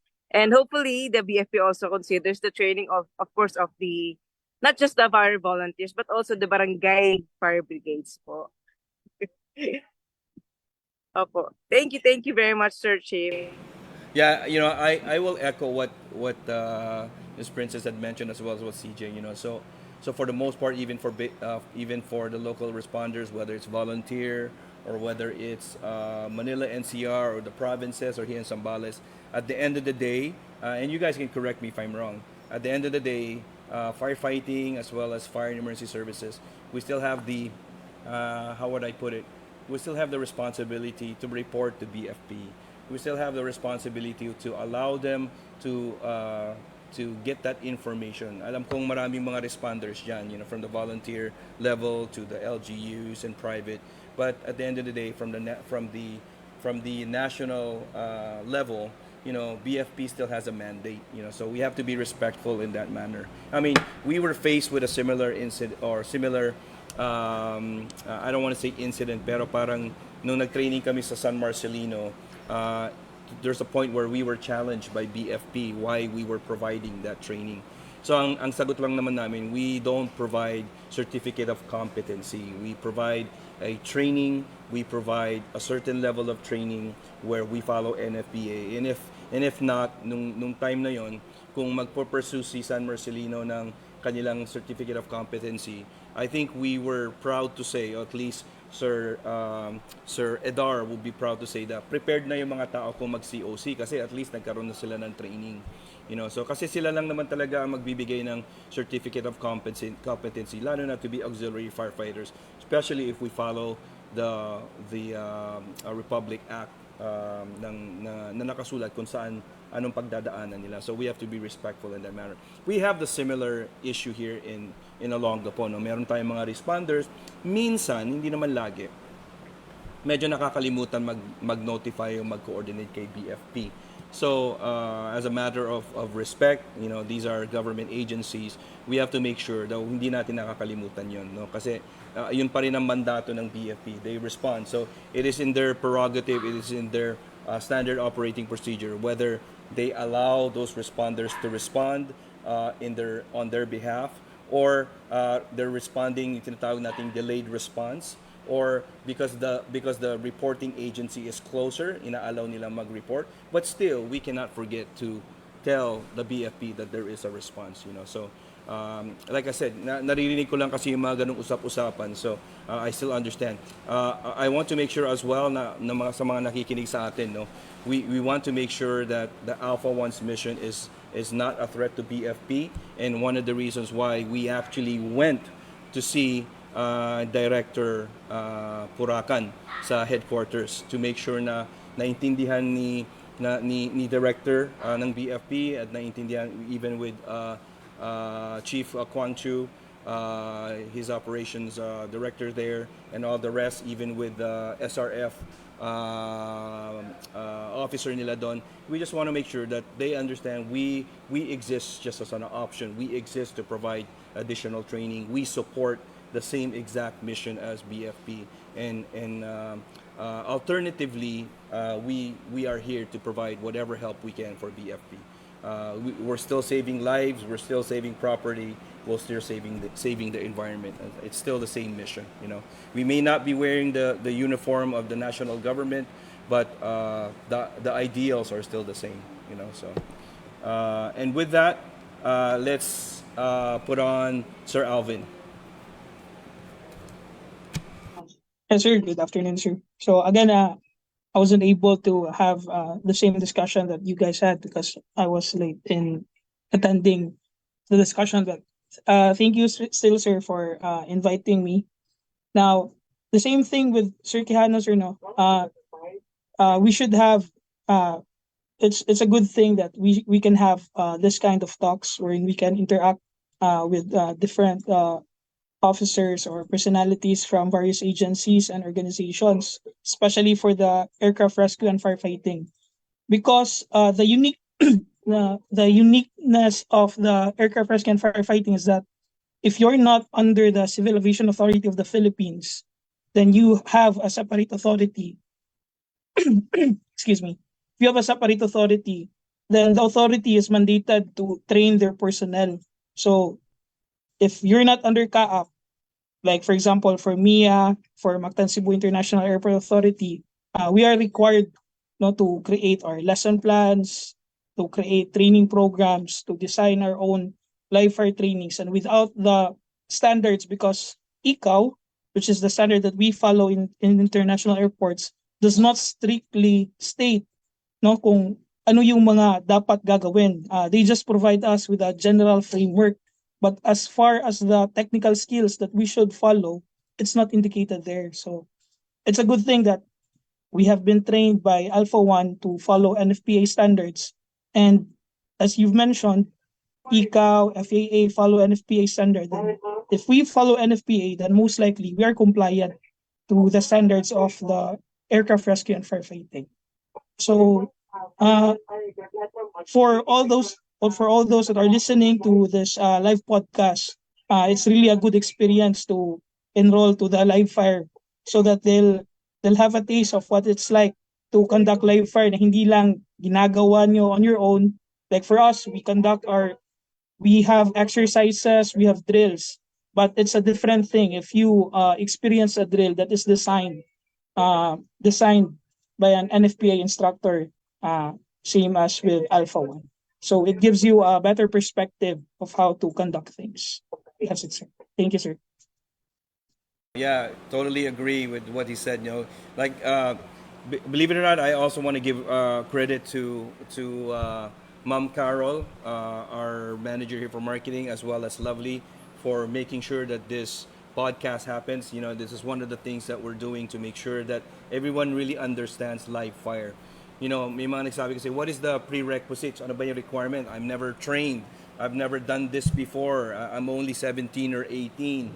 So we want to use this platform not just to cover standards, not just to cover pre-requirements or yung tinatawag nating annual requirements, but we also want, as Sir Alvin was saying, for them to get educated. Ano ba talaga itong firefighting? Kasi it's the same thing as when I said, nag-attend na ang Coast Guard, PNP, mga Civicom Kabalika, which is a radio group, as well as the Highway Patrol group. Yung ibang mga force multiplier nag-attend, it's for them to understand really what goes on. It gives them a better perspective pag may emergency. They might not be performing the actual firefighting operations, but in support as force multipliers, naiintindihan nila kung paano mag-cordon, naiintindihan nila kung saan sila puposisyon, naiintindihan nila kung ano yung staging, naiintindihan nila kung ano yung inch and a half or ano ba sa Tagalog yung Sir Jerry? Uno media or inch and 3/4 or 2 inch, that kind of thing. So like I said, it's open for everybody. If you're under certain 18, I think we just require a parental consent, that kind of thing. But it's definitely open for everybody. And in addition, besides doon sa mga na-mention ko na, i-mention ko lang ulit, Sir Apple, Sir Kaloy, in Saudi and Qatar. Marami tayong team sa Qatar. And for everybody that's watching, there seems to be an influx of hiring between Saudi and Qatar. Kasi nga, nagde-develop yung country, right? And obviously, there's some case by case. Meron ding mga na pupunta sa Dubai and Kuwait. But for the most part, karamihan na naririnig ko, Qatar and Saudi are the one where people are hiring the most. Once again, thank you to Sir Joe, Ma'am Princess, to Sir CJ, to Mactan, both Sir Dante and Sir Alvin, to Sir Jerry, who's will be busy here in the next couple of days or weeks. Thank you for giving your time para sa atin. Did I forget anything? And of course, a good thank you for all our listeners.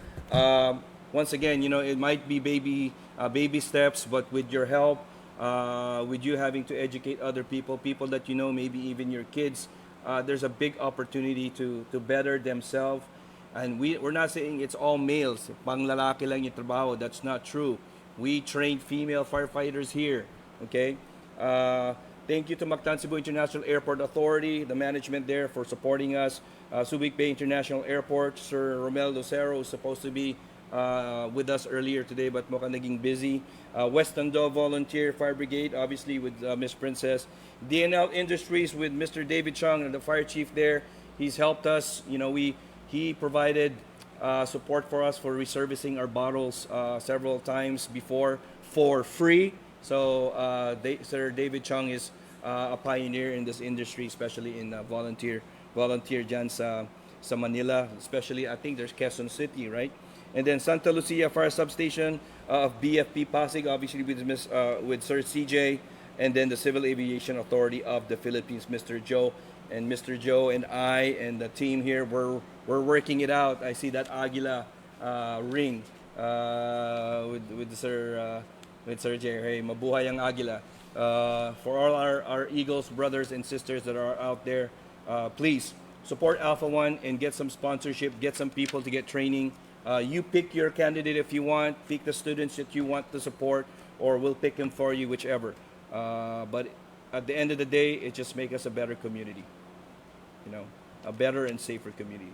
So thanks everyone, and I hope everybody has a safe day, whatever is left for the day, safe week. Stay safe and God bless, and we'll see you all soon. Message us if you need anything or if we can help out. Miss Princess, if you require me to go up to Manila and plan it out with a couple of different volunteers, let me know. Thank you. Sir, thank you. Drive safe, Sir Joe. Drive safe. Thank you. Sir GJ, thank you. Thank you, Sir Jerry. Shout out nga sa mga princess mo dyan. No? Shout out para sa pag-support na nila.